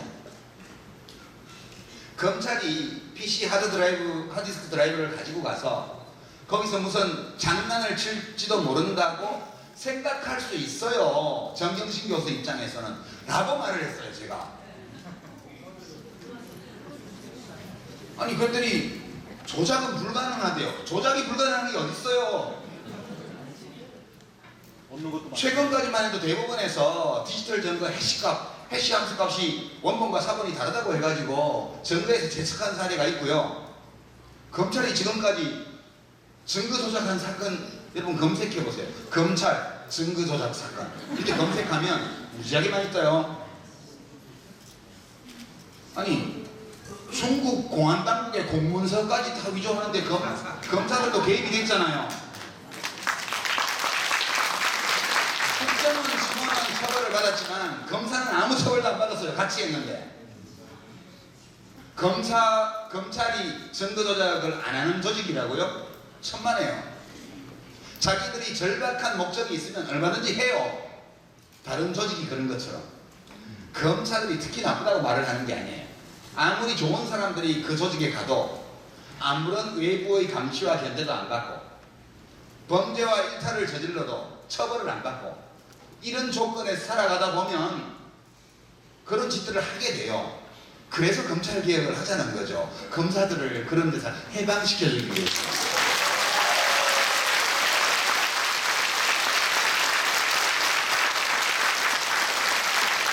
그래서 저는 그렇게 생각합니다. 지금 이 상황은 윤석열 검찰총장이 본인은 어떻게 생각하는지 모르겠어요. 본인은 저는 우국충정에 불타고 있으리라고 봐요. 윤석열 검찰총장 개인은 주관적으로는 좋은 뜻을 가지고 이걸 하고 있을지도 모른다고 생각해요. 사람들은 지금 막 온갖 패러디그를 만들어서 윤석열 씨를 비난을 하는데 저는 그 사람의 인격에 대해서 평가하고 싶지 않아요. 그 사람이 좋은 사람이냐 나쁜 사람이냐 이런 거 말하고 싶지 않아요. 관심이 없어요. 제가 데리고 살 것도 아닌데 그게 무슨 상관이 있어요. 그분이 검찰총장으로서 합리적인 판단을 하고 법에 맞게 검찰권을 행사하면 되는 거예요. 저는 그런 검찰총장을 원해요. 그분이 주관적으로 어떤 우국충정에 불타든 어떤 사리사욕에 불타든 상관없어요. 그 사람의 행위가 법에 맞고 정도를 걷고 있고 그리고 우리 헌법에 맞는 거라면 오케이. 윤석열이 어떤 사람이냐 배신을 했냐 아니냐 이건 저 관심 없어요. 우리나라의 검찰총장이잖아요. 대한민국의 검찰총장이잖아요. 그럼 검찰총장답게 하시면 되죠. 그죠? 네. 그런 거고 근데 지금 검찰총장으로서 부임해서 첫 번째 벌인 사업이 이건데 이거는 너무 잘못 갔고 너무 멀리 갔고 너무 비틀어졌다. 그 얘기를 제가 하고 있는 거예요. 윤석열 검찰총장은 지금 법무부 장관한테 이 건을 보고할 수가 없죠. 법무부 장관이 수사 대상이니까요. 그러면 법무부 장관 건너뛰셔도 돼요. 필요하면 총리께 보고하세요. 중요사항을요.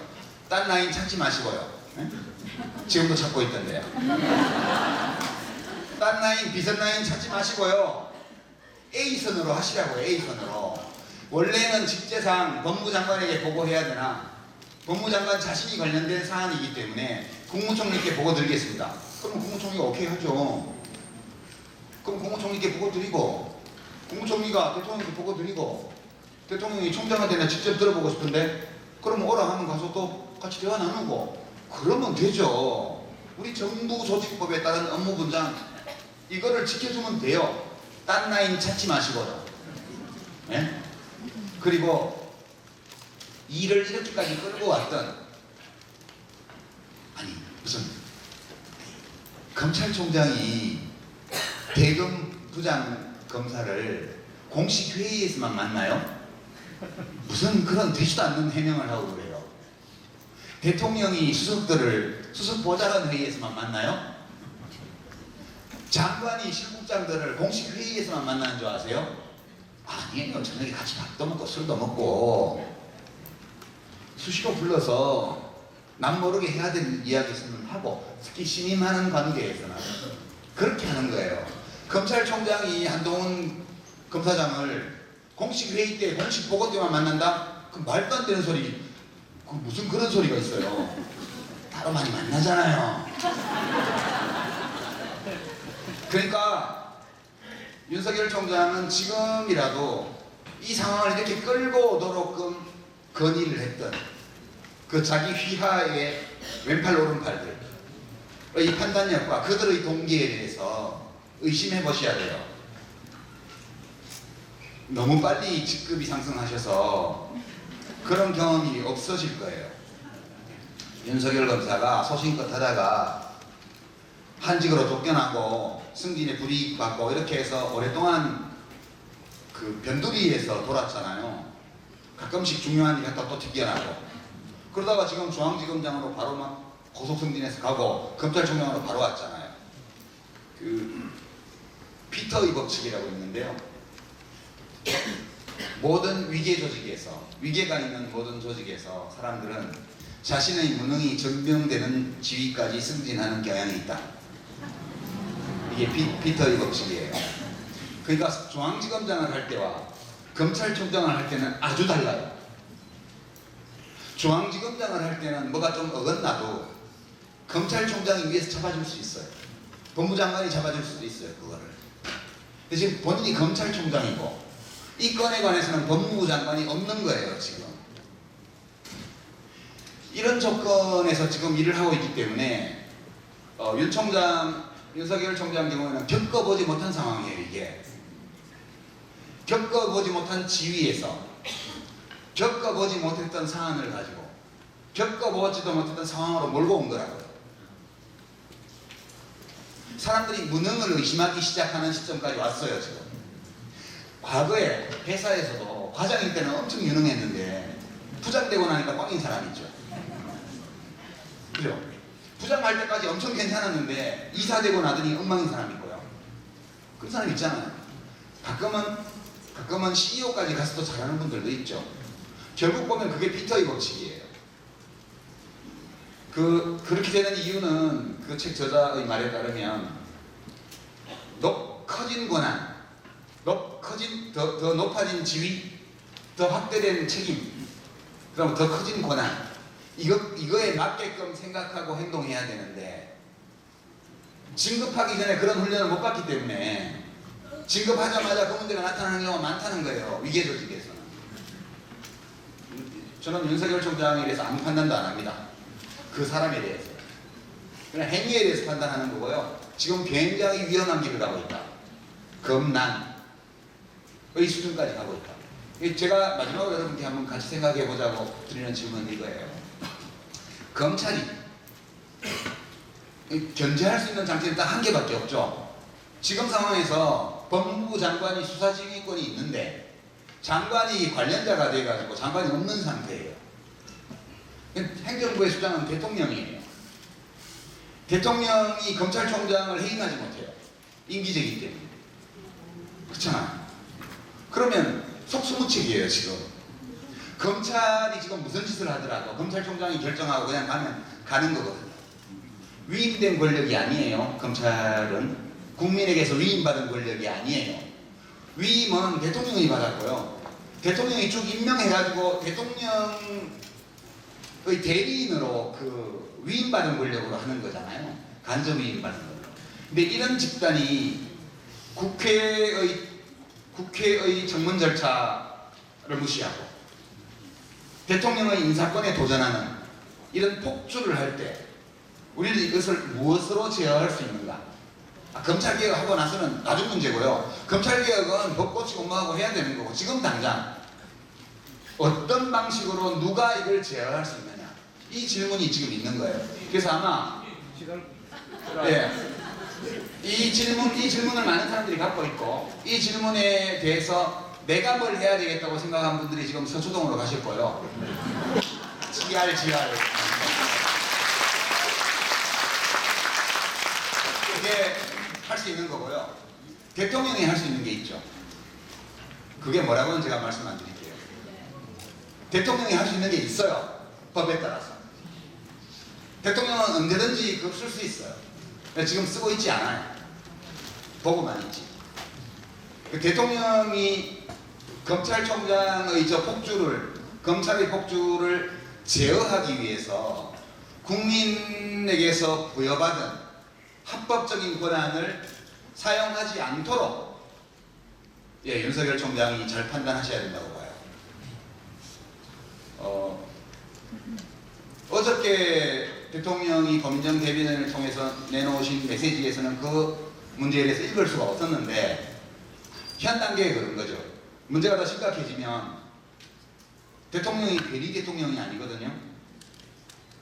헌법에 대통령이 행정부의 수반이고 국가원수라고 써놨는데 괜히 하는 말이 아니에요. 대한민국에서 제일 센 사람은 대통령이에요. 그죠?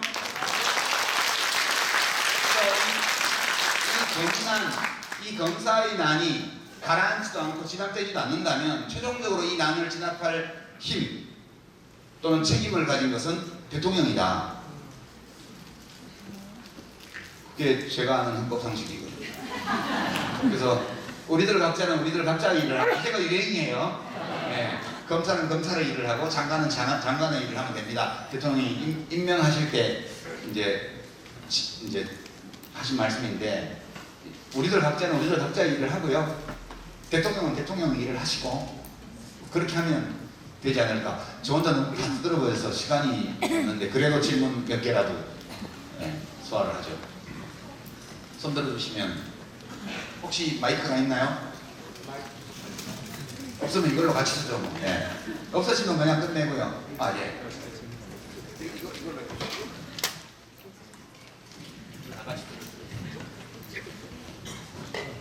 예, 반갑습니다. 저는 오늘 진주에서 이사장님 뵈러 3시 전에 왔습니다. 저는 이제 이 사태를 겪으면서 제가 조국이 된 것 같았어요. 제가 조국 장관님이 된 것 같이 좀 분하고 이 언론을 어떻게 해야 되는지 매일 우리 딴지일보나 김어준 총수의 뉴스 공략 열심히 듣고 공부를 많이 했습니다. 근데 공부를 하다 보니까 내가 신문을 보면서 왜 이렇게까지 해야 되나 하는 자기감이 굉장히 많이 들었어요. 그 주변에도 친구들이나 우리 부모님이나 다 설득을 하고 이렇게 이게 잘못 보고 있는 거다. 팩트만 보면 된다라고 설명을 해줘도 설득이 안 되더라고요. 안 되는 분들이 꼭 있더라고요. 저희 아버지가 대표적인 케이스입니다. 아버지는 저는 고향이 부산인데 어머니는 제가 설득을 했습니다. 어머니는 해서 저희 같이 이제 생각고 당연 선거도 잘 했는데 아버님은 어떻게 설명을 해도 설득이 안 돼요. 그래서 어떻게 해야 될지 지금은 사실 거의 방코비 상태라서 정치 얘기만 나오면 사실 얘기를 안 하는 편이에요. 그래서 이걸 어떻게 하면 좋을지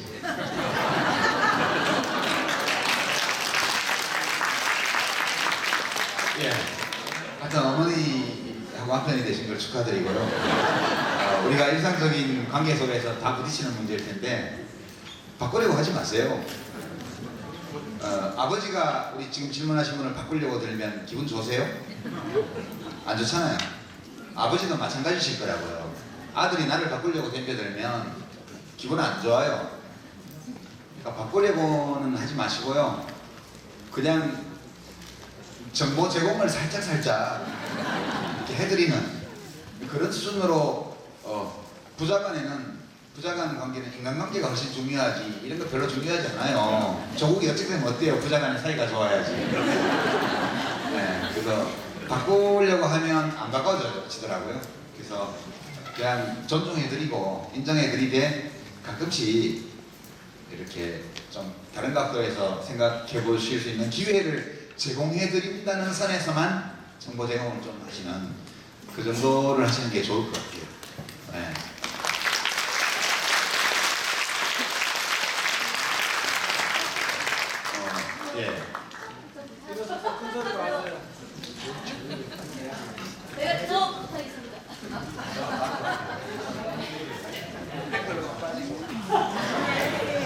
안녕하세요. 저는 거제도에서 온 노면전의 배우입니다. 저는 질문보다 약간 부탁을 드리고 싶은데 조국은 시민이 구하자 그 멘토로서 부탁드리고 싶습니다. 대한민국 조국, 그 다음에 일반 시민, 유시민 대표님입니다.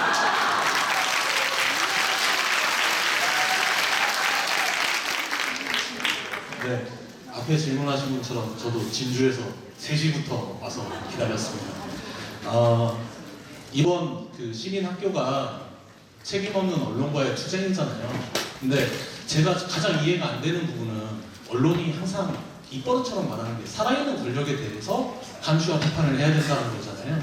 근데 왜 검찰 권력, 이 기소 만능주의를 무소불위의 칼처럼 휘두르는 기소 편의주의로 기소를 해야 됨에도 기소하지 않는 자기들의 마음에 따라서 그냥 범죄자를 놔주는 꼴이잖아요. 근데 왜 그런 진짜 살아있는, 하물며 이사장님께서 말씀하신 검권을 휘둘러서 쿠데타에 지금 준하는 이 짓을 하고 있는 검찰 권력에 대한 비판을 왜 언론들은 하지 않는 것인가에 대한 생각을 어떻게 생각하시는지. 네, 감사합니다.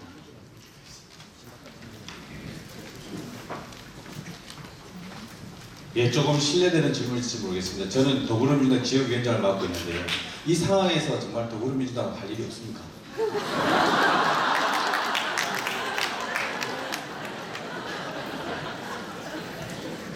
예, 검찰이 살아있는 권력에 대해서 엄정하게 수사하고 언론이 살아있는 권력에 대해서 엄정하게 감시 비판하는 것은 찬성이에요. 그렇게 늘 해야 된다고 봐요. 근데 이제 저가 지금도 안 잊어버려지는 게 그러니까 어떤 대상이 살아있는 권력이냐에 대한 판단이 왕왕 달라요. 그러니까 2009년도에 이제 그때가 신문 방송 보기가 너무 무서울 때였어요. 그래서 제가 우연히 한겨레 신문에 어떤 기자분하고 사석에서 어울리게 돼서 이제 물어봤죠. 좀 너무하는 거 아니냐고. 그랬더니 이것도 그 인권 누린 수준 아니냐 이거. 그랬더니 대통령은 인권이 없대요, 자기들한테는. 그래서 아니 물론 뭐 대통령일 때는 몰라도 지금은 전직 아니냐고. 전직도 공인이니까 공인은 인권이 없대요. 그래서 제가 그 말을 듣고 너무너무 놀랐었거든요. 공인도 인권이 있습니다. 심지어 현직 대통령도 인권이 있고요, 전직도 인권이 있고요, 다 인권이 있습니다. 인권은 누구에게도 어떤 경우에도 부정돼서는 안 되는 거니까 인권이잖아요. 살아있는 권력을 감시하고 엄정하게 비판한다는 것이 그 권력을 체현하고 있는 사람의 인권을 유린해도 된다는 뜻은 아니라고 저는 생각해요. 그때 되게 무서웠는데요, 그 말을 듣고 나서 제가 일어서서 나와버렸거든요. 지금 그 문제를 보면 뭐 검찰을 비판 안 하는 거는 검찰이 거의 절대 권력 비슷하게 지금 돼 있는데 기자들이 그거 욕했다가 검찰을 기사 쓰려면 법조 출입하는 기자가 써야 되는데 그런 거 써놓으면 검사가 전화 받겠어요? 안 받지? 그리고 뭐 기자분들 중에는 국회에 오래 출입하면 자기가 국회의원처럼 되는 분들도 있고요. 네, 그 특정 정당에 많이 오래 출입하다 보면 그 정당 당원처럼 되기도 해요. 법조 기자들이 검찰에 오래 출입하면 검사가 되더라고요. 그러니까 깔 수가 없죠. 그런 문제도 있는 것 같고, 다른 한편으로는 이번 일을 보면 제가 정경심이 약자다 이렇게 얘기했더니 현직 장관 와이프가 왜 약자네요? 약자 아니에요? 11시간씩이나 아니 압력을 받았다며요. 조국 장관하고 전화통화한 게 압력이었다며요. 그러니까 압력을 받아서 압력을 느꼈는데도 11시간을 했으면 전화 안 했으면 밤새려고 그랬어요? 좀 말이 되는 얘기를 해야지. 형사소송은요 국가 대 개인이에요. 검사 개인이 기소하는 게 아니고요, 대한민국이 기소하는 거예요. 대한민국을 대신해서 검사가 기소하는 거예요. 국가 대 개인이에요. 형사법정은. 법정에서 대등하다 그러는데 안 대등해요. 적어도 재판이 열리기 전까지는 절대 대등하지 않아요. 지금은 그 국면이고요. 40명의 이상의 수사검사들하고 어마어마한 검찰 수사 인력하고 온 언론이 한 덩어리가 돼서 공격해야 되는 이 상황에서 정경심이 강자라고요? 살아있는 권력이라고요? 그걸 말이라고 해요? 저는 그런 도착된 사고방식, 그런 것이 그거는 저는 언론인들의 생각이 잘못됐다고 봐요. 그 점에 대해서는.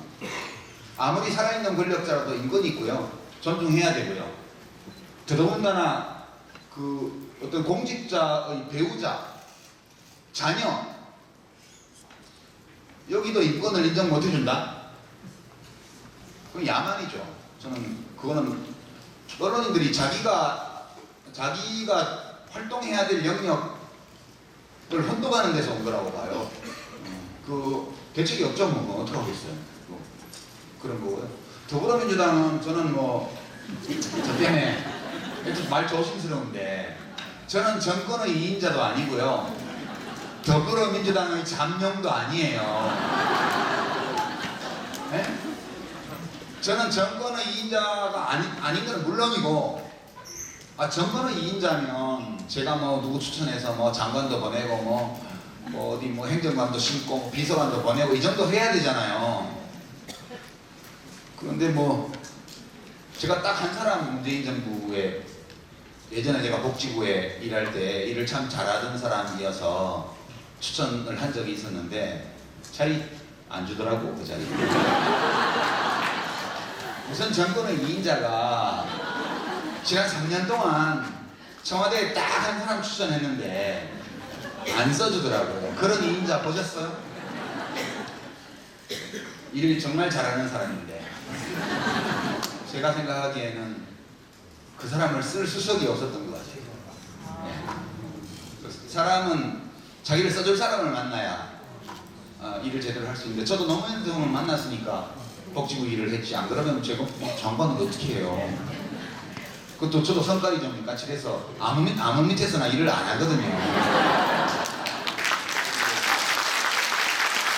더불어민주당 당원은 아니고요. 더불어민주당에 당원될 일도 없고요. 더불어민주당의 잠재적 대선 후보가 될 일도 전혀 없습니다. 그러니까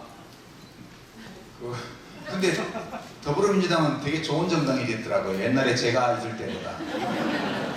되게 제가 정치할 때 이런 정도의 정당이었으면 방황하지 않았을 텐데. 방황하지 않았을 텐데.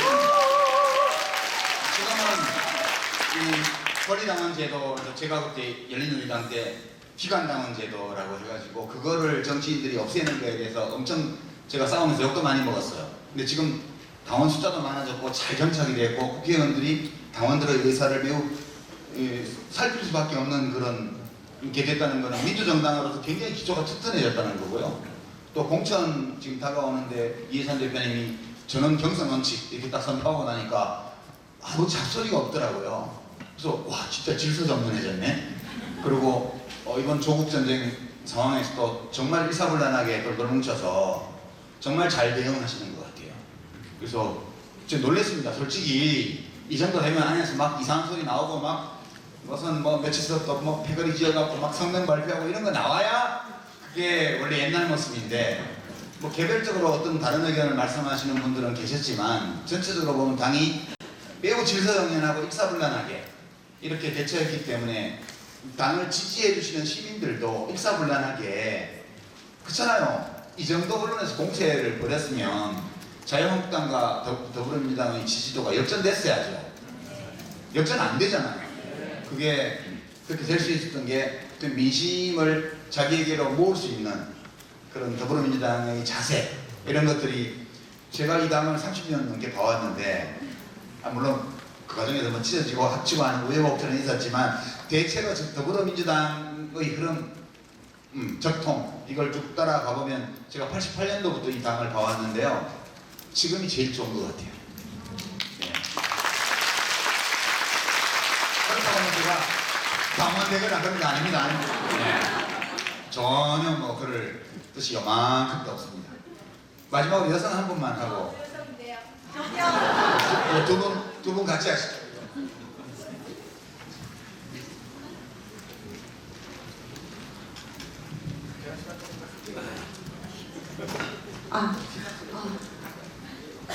너무 떨려가지고 네, 너무 이렇게 질문할 수 있는 기회가 있어서 영광입니다. 네, 반갑습니다.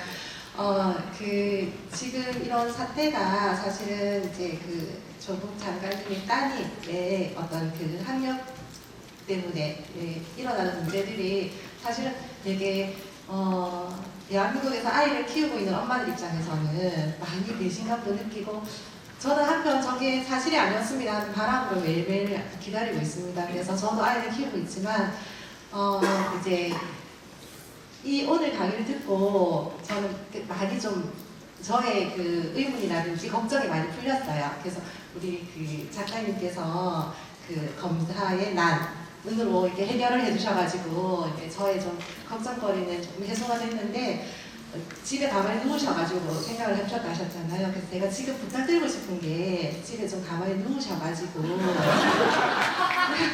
제가 하고 있는 고민들에 대해서 조금 해결책을 좀 생각해 봐 주시면 되지 않을까. 그래서 저는 사실은 저의 고민의 90%가 사실은 교육이거든요. 아이들을 어떻게 잘 키울 수 있을까가 늘 고민이고 제 나름으로는 학교 현장에서 목소리도 내고 이렇게 하고 있지만 잘 안 되더라고요. 그래서 지금 저는 사실은 지금 대한민국의 2인자라고 생각합니다.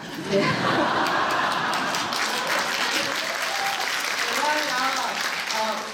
저에게 미치는 영향력이 크시기 때문이에요. 지금 대통령님이 1등이고 작가님이 2등이거든요.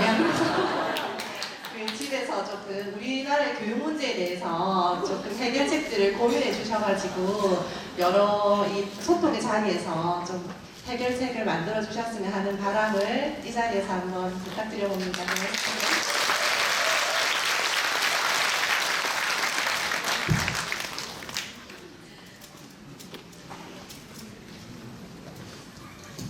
반갑습니다. 제가 바로 근처에 살고 있고 오늘 엄마 생신인데 까고 째고 지금 생신을 좀 뒤로 미루면서 있고 그 다음에 제가 바로 옆에 살고 있는데 저를 아는 사람이 좀 많기 때문에 제가 좀 안 찍고 목소리만 나오면 좋겠습니다. 제가 이 조국 대전을 치르는 국회의 모습을 보면서 제가 배운 그 국회의 모습하고 너무나 괴리가 되었습니다. 많이 슬프고 국회의원의 가장 최종적인 목표가 도대체 뭐고 그들이 바라는 정의와는 도대체 어떤 연관이 있는지 그분들을 바라보면서 굉장히 이렇게 뭘까? 그분들이 바라는 게 뭘까? 국회의원의 최종적 목표와 그분들이 정의가 뭔지를 좀 여쭙고 싶습니다. 그리고 평소에 설전하고 많이 봐서 정말 존경하고 감사드리고 있습니다. 네, 이제 두 번째 질문을 마지막으로 제 이제 말씀을 마쳐야 될 것 같은데요. 교육 문제는 뭐 논리적인 답은 이미 나와 있어요. 근데 그걸 우리가 할 수 없어요. 사람들이 안 받아들이기 때문에요. 그러니까 그 논리적으로는 답이 이미 오래전부터 나와 있는 거거든요. 그러니까 학력과 학벌에 따른 노동시장에서의 대우 차이, 이게 근본 원인이에요. 차이가 뭐 좀 있다 그러면 우리가 다 받아들일 수 있는데 너무 차이가 크다는 거, 이게 그냥 근본 원인이고요. 그 노동시장에서 이루어지는 경쟁의 우위를 차지하기 위해서 대학이 서열화되어 있고요. 예, 뭐 지금 특목고냐 뭐 자사고냐 뭐 일반고냐 이런 문제들은 사실은 말단의 문제예요. 이게 원인이 아니에요.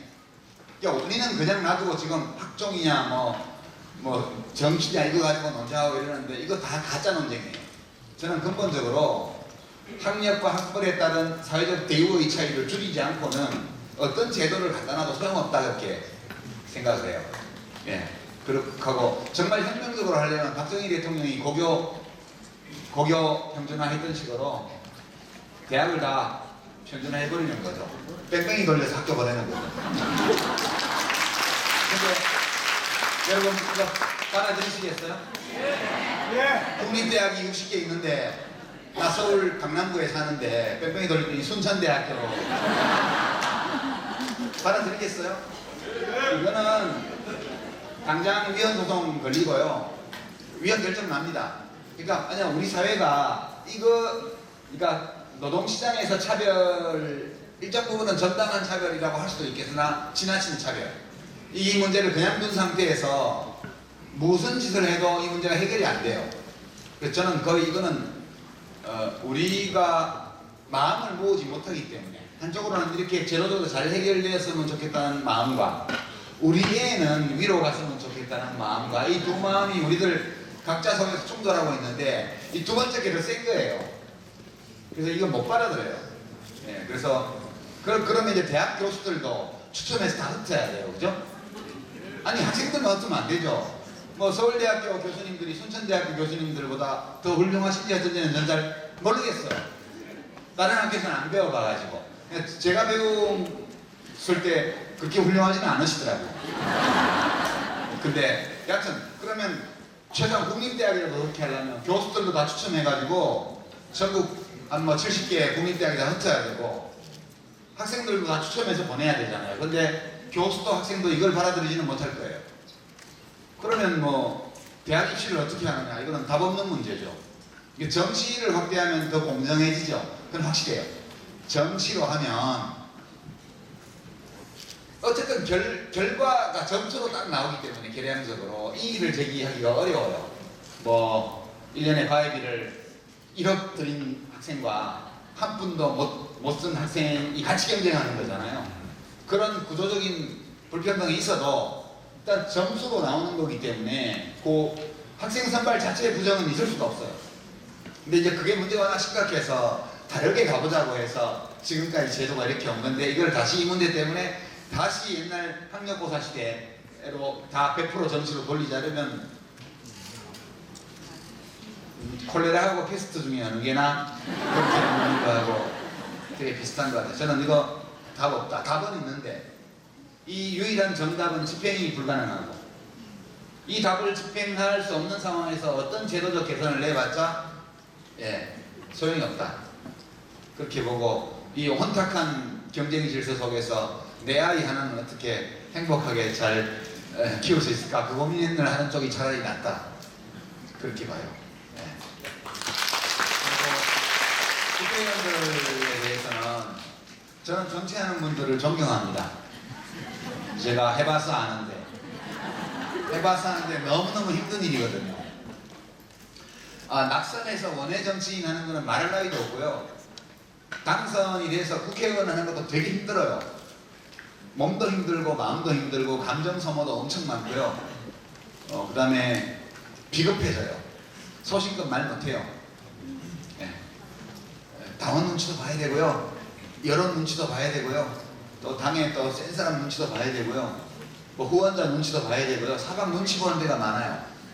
노무현 대통령 유서 중에 몇천 문장이 너무 많은 사람에게 신세를 졌다잖아요. 그게 다 정치할 때 진 신세거든요.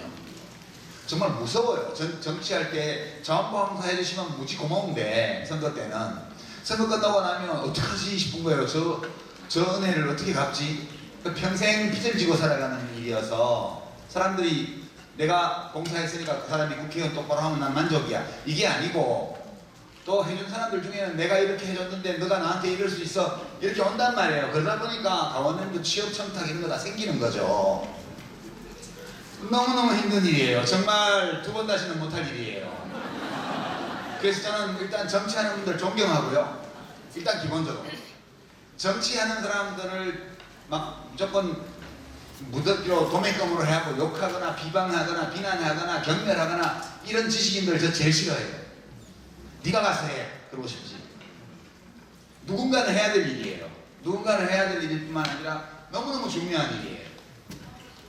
제가 이걸 안 하는 이유는 할 만큼 했다고 생각을 해서 안 하는 거예요. 정말 저도 한 번도 안 해봤으면 나라도 해야 되는 거 아니야? 이렇게 생각을 할 수도 있을 텐데 저는 제 국방의 의무를 다 했다고 생각하는 거예요.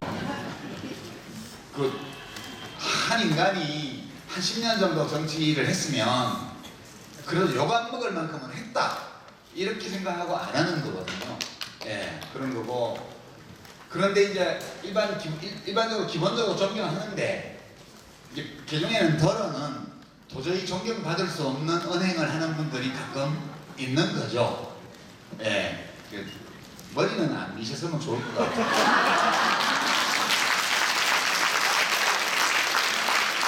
아니 왜 밀어요? 왜 밀어? 말만 하면 6시간에 다 내보내주는데 왜 밀어요? 응? 이거 미는 거는 우리 좌파들이 많이 했던 거잖아요. 아무리 얘기를 해도 우리의 이야기를 전할 수 있는 방법이 없을 때 그렇게 괴상한 짓이라도 하면 사람들이 혹시 눈길 한번 줘볼까 이런 절박한 마음으로 밥 굶고 머리 밀고 했던 거 아니에요. 근데 지금은 나경원 대표님이나 황교안 대표님은 한 말씀 하시면 9시 뉴스, 8시 뉴스에 그냥 다 나오잖아요. 되는 말이든 안 되는 말이든 간에. 근데 뭐가 부족해서 머리카락을 밀어요? 뭐 사람들이 나경원 원내대표 보고 머리 밀으라고 자꾸 한다는데 절대 믿지 마요. 왜 밀어? 그런 거고요. 국회의원들도 그냥 생활인들이 많아요. 국회의원을 그냥 직업으로 생각하는 거예요. 그러니까 내가 국회의원을 해서 뭔가 이 결의와 이 조국을 위해서 뭔가 대단한 일을 하겠다 이런 거 없이요. 그냥 국회의원 하는 그 자체가 좋은 분들도 많이 있어요. 오케이. 그런 분도 있는 거죠. 예, 그런 분도 있는 거고, 그 중에는 국회의원을 하는 그 자체가 목적이 아니고, 내가 이 국회의원을 하고 경험을 쌓고 지식을 늘리고, 세력을 구축하고 이렇게 해서 정말 뭔가 뜻하는 바 이 조국과 개를 위해서 뭔가를 해보겠다. 이런 분들도 좀 있죠. 이제 그런 분들은 우리가 잘 알아보고 후원도 하고 지지도 해주고 당선도 계속 시켜주고 대통령 선거 나오면 뽑아도 주고 이렇게 또 우리는 하는 거죠. 더불어민주당에 좋은 분들 많이 보이더라고요. 저는 아주 흐뭇한 마음으로 제가 속한 당은 아니지만 잘 보고 있습니다. 보고 있고요. 정의당은 참 좋은 분이 계셨는데 돌아가셔서 좀 너무 마음이 지금도 아깝고 원통하고 제가 그래요. 같이 돈 3천만 원 가지고 정 안 되면 정치 그만두고 저하고 같이 다니면서 이렇게 톡쇼나 하고 이래도 되잖아요. 안 돌아가셨어도 되는데 이런 도덕적 순결주의 이거에 빠지면요, 일하다 보면 잘못될 수 있죠. 실수할 수도 있고요, 잠깐 판단차고 할 수도 있고, 내가 마음이 혼탁해질 수도 있죠. 어떨 때 그럴 때 그런 잘못을 할 수도 있어요. 여행이 안 들키고 넘어가면 다시는 하지 말아야지 라고 하는 거고, 들켰다 그러면 죄송합니다 그러고 또 그거 말고 다른 방식으로 나를 표현할 수 있는 걸 찾으면 되는데 너무 그랬어요. 저는 이번 조국 전쟁을 보면서도 이 도덕적 순결주의라는 이 프레임을 가지고 무슨 예수님, 부처님 뽑아요? 제가 조국 장관 일가에서 제가 지금까지 나온 모든 보도, 제가 해본 모든 취재를 통해서 내린 결론은 그거예요. 자녀들의 스펙 관련해서는 뭐가 좀 나올 거다. 근데 뭐 상장이나 부장처럼 위조했다. 택도 안 되는 소리고요. 무슨 조국 자택의 컴퓨터에서 뭐 서울대 인권법센터 뭐죠? 뭐 인턴 무슨 증명서 뭐 수요증인가 그거 파일이 나왔다. 이거 또 저것처럼 나왔었잖아요. 요즘 그렇게 하는 데 많아요. 양식 다운 받아갖고 자기 컴퓨터에서 자기가 기재사 안 넣고, 그리고 센터에 가서 이제 그 기록 확인해가지고 센터에서 도장받고 이렇게 해서 증명서 가지고 오죠. 그러면 파일이 있을 수밖에 없죠. 그래서 저는 지금 보면 정경심 교수가 아이들 스펙과 관련해서 엄마 찬스를 안 썼더라면 좋았을 거라고 생각해요. 굳이 엄마 찬스를 써가면서까지 그렇게 할 필요는 없었다. 그거 있고요. 또 엄마 찬스를 썼더라도 일부러 그렇게 한 것은 아니지만 센터 운영이 대부분 다 그러니까 결과적으로 보면 출석부에는 6번, 5번 나왔다고 동그라미 돼 있는데 실제로는 2번, 3번밖에 안 갔다든가 이런 게 있을 수 있어요. 그거는 욕먹으면 돼요. 그죠? 저는 욕먹으면 된다고 봐요. 그거는. 그런데 지금 조사를 예컨대 제가 과속을 하거나 신호위반을 해서 카메라에 찍혀서 과태료가 나오면 내면 돼요. 벌점 매기면 벌점 받으면 돼요. 근데 경찰청에서 제 차 블랙박스를 가져가가지고 제가 지난 1년 동안 운행한 모든 기록을 다 본 다음에 거기서 모든 위반 사실을 다 잡아내가지고 벌금 5,500만 원에 벌점 5,500점 이렇게 주면 제가 뭐라 그러겠어요? 아 물론 낚시 다니면서 그 시골길에서 차 한 대도 없는 시골길에 노란 주황색인데 거기서 길 잘못 들어서 유턴했어요. 하지 말았으면 좋았죠. 내비에는 2km 들어가면 이렇게 삼각형으로 도는 데가 있다가 나오더라고요. 근데 제가 그냥 돌았어요. 빨리 낚시하고 싶어가지고. 그리고 아니 저 서해대교 그 구간 단속 있잖아요. 그 가면 가운데 행감도 휴게소를 가운데 만들어놨잖아요. 왜 거기 만들었게요? 과속에서 와서 쉬고 또 과속에서 가면 시간이 괜찮아요. 저 사실 그거 많이 했거든요. 근데 이런 거를 다 조사해가지고 벌점 5,500점에 과태료 5,500만 원 내라 그러면 제가 알겠습니다. 잘못했습니다 하냐고요. 요건 먹어야죠. 왜 그렇게 응? 함부로 운전했어. 잘못했네. 죄송합니다. 이렇게는 되지만 야 니네 경찰청장 차도 한번 조사해볼까? 이러면 너 조사편의권, 조사 독점권 그 우리 있어서 청장님 관심 있는 사람만 조사해.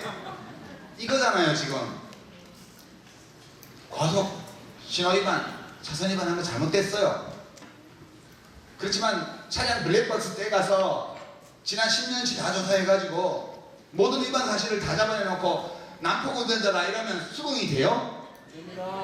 안 되죠 수긍이. 그러니까 정경심 교수가 엄마 찬스를 쓴 거나 또는 그 자녀들이 인턴이나 봉사활동이나 할 때 그 증명서나 혹은 상장에 기재된 기간과 다소 차이가 나거나 또는 그 운영 주체의 어떤 기준에 미달하는 실적이 있는데 증명서를 받았거나 이런 거 있어요. 그냥 있으리라고 봐요가 아니고 있어요. 제가 확인했어요. 있어요. 그런 거는 좀 야단 맞으면 되고요. 범죄는 아니잖아요. 증명서 위조는 아니에요. 뭐 사문서 위조도 아니고요. 사문서 위조 동행사도 안 돼요. 지금 검찰이 정경심 교수조차 얽어넣기 어려우니까. 아들, 딸을 기소하겠다. 웬만하면 정 교수가 몇 개는 인정을 해라. 이 수준까지 지금 와 있는 거거든요. 뭔 얘기하다가 이 얘기 나왔지? 예. 국회의원들 얘기해요. 이야기가 저 나이 먹었나 봐요. 나이 먹으면 이렇게 이야기가 가지를 치더라고요. 하여튼 그렇게 됐으니까 국회의원들 너무 욕하지 마시고요.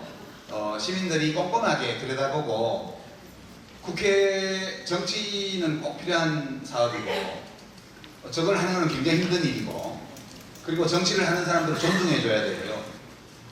확실하게 못된 짓을 하거나 하면 안 되는 짓을 하거나 나쁜 정책을 주장하거나 이런 사람들은 비판하면 돼요. 그리고 동시에 내가 생각하기에 굉장히 바람직한 활동을 하는 분들은 물심양면으로 이렇게 후원하고 이렇게 하는 것이 저는 좋다고 보고요. 그 얘기하다가 이렇게 계속 가지쳐가지고 또 이상한 얘기를 했는데 일단 오늘의 결론 검찰의 나는 진행 중이고요. 가족 인질극도 계속되고 있고요. 지금은 조국 장관의 배우자 정경심 교수는 인질의 지위에서 약간 풀려난 것 같아요. 대신 딸과 아들이 인질이 돼 있고 약간 그림이 좀 이상해요 지금. 뭐 인질극이 이렇게까지 이상해 가냐 싶은데 그렇게 돼 있는 상황이고 언론 보도 오늘 강의의 핵심 주제 그죠? 언론 보도를 볼 때 누가 낸 정보냐 여기에 우리가 믿을 수 있는 팩트가 뭐가 있냐 과연 이 기사에서 한 것과 같은 한 가지 해석만 가능하냐 아니면 다른 해석도 있을 수 있냐 이 세 가지를 항상 마무리는 잘 지어야 되니까요. 혼탁한 언론 보도서에서도 그런 요령으로 잘 헤쳐나가시기를 바랍니다. 고맙습니다.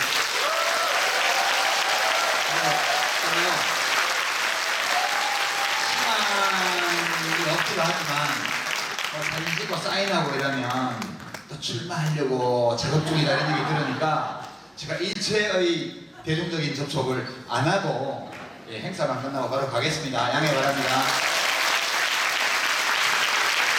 예, 뒤에서 스피드상 보셨습니다. 2시간 동안 노란 모금 제대로 못 드시고 열광해 주신 우리 이사장님 다시 한번 큰 박수 부탁드립니다. 예,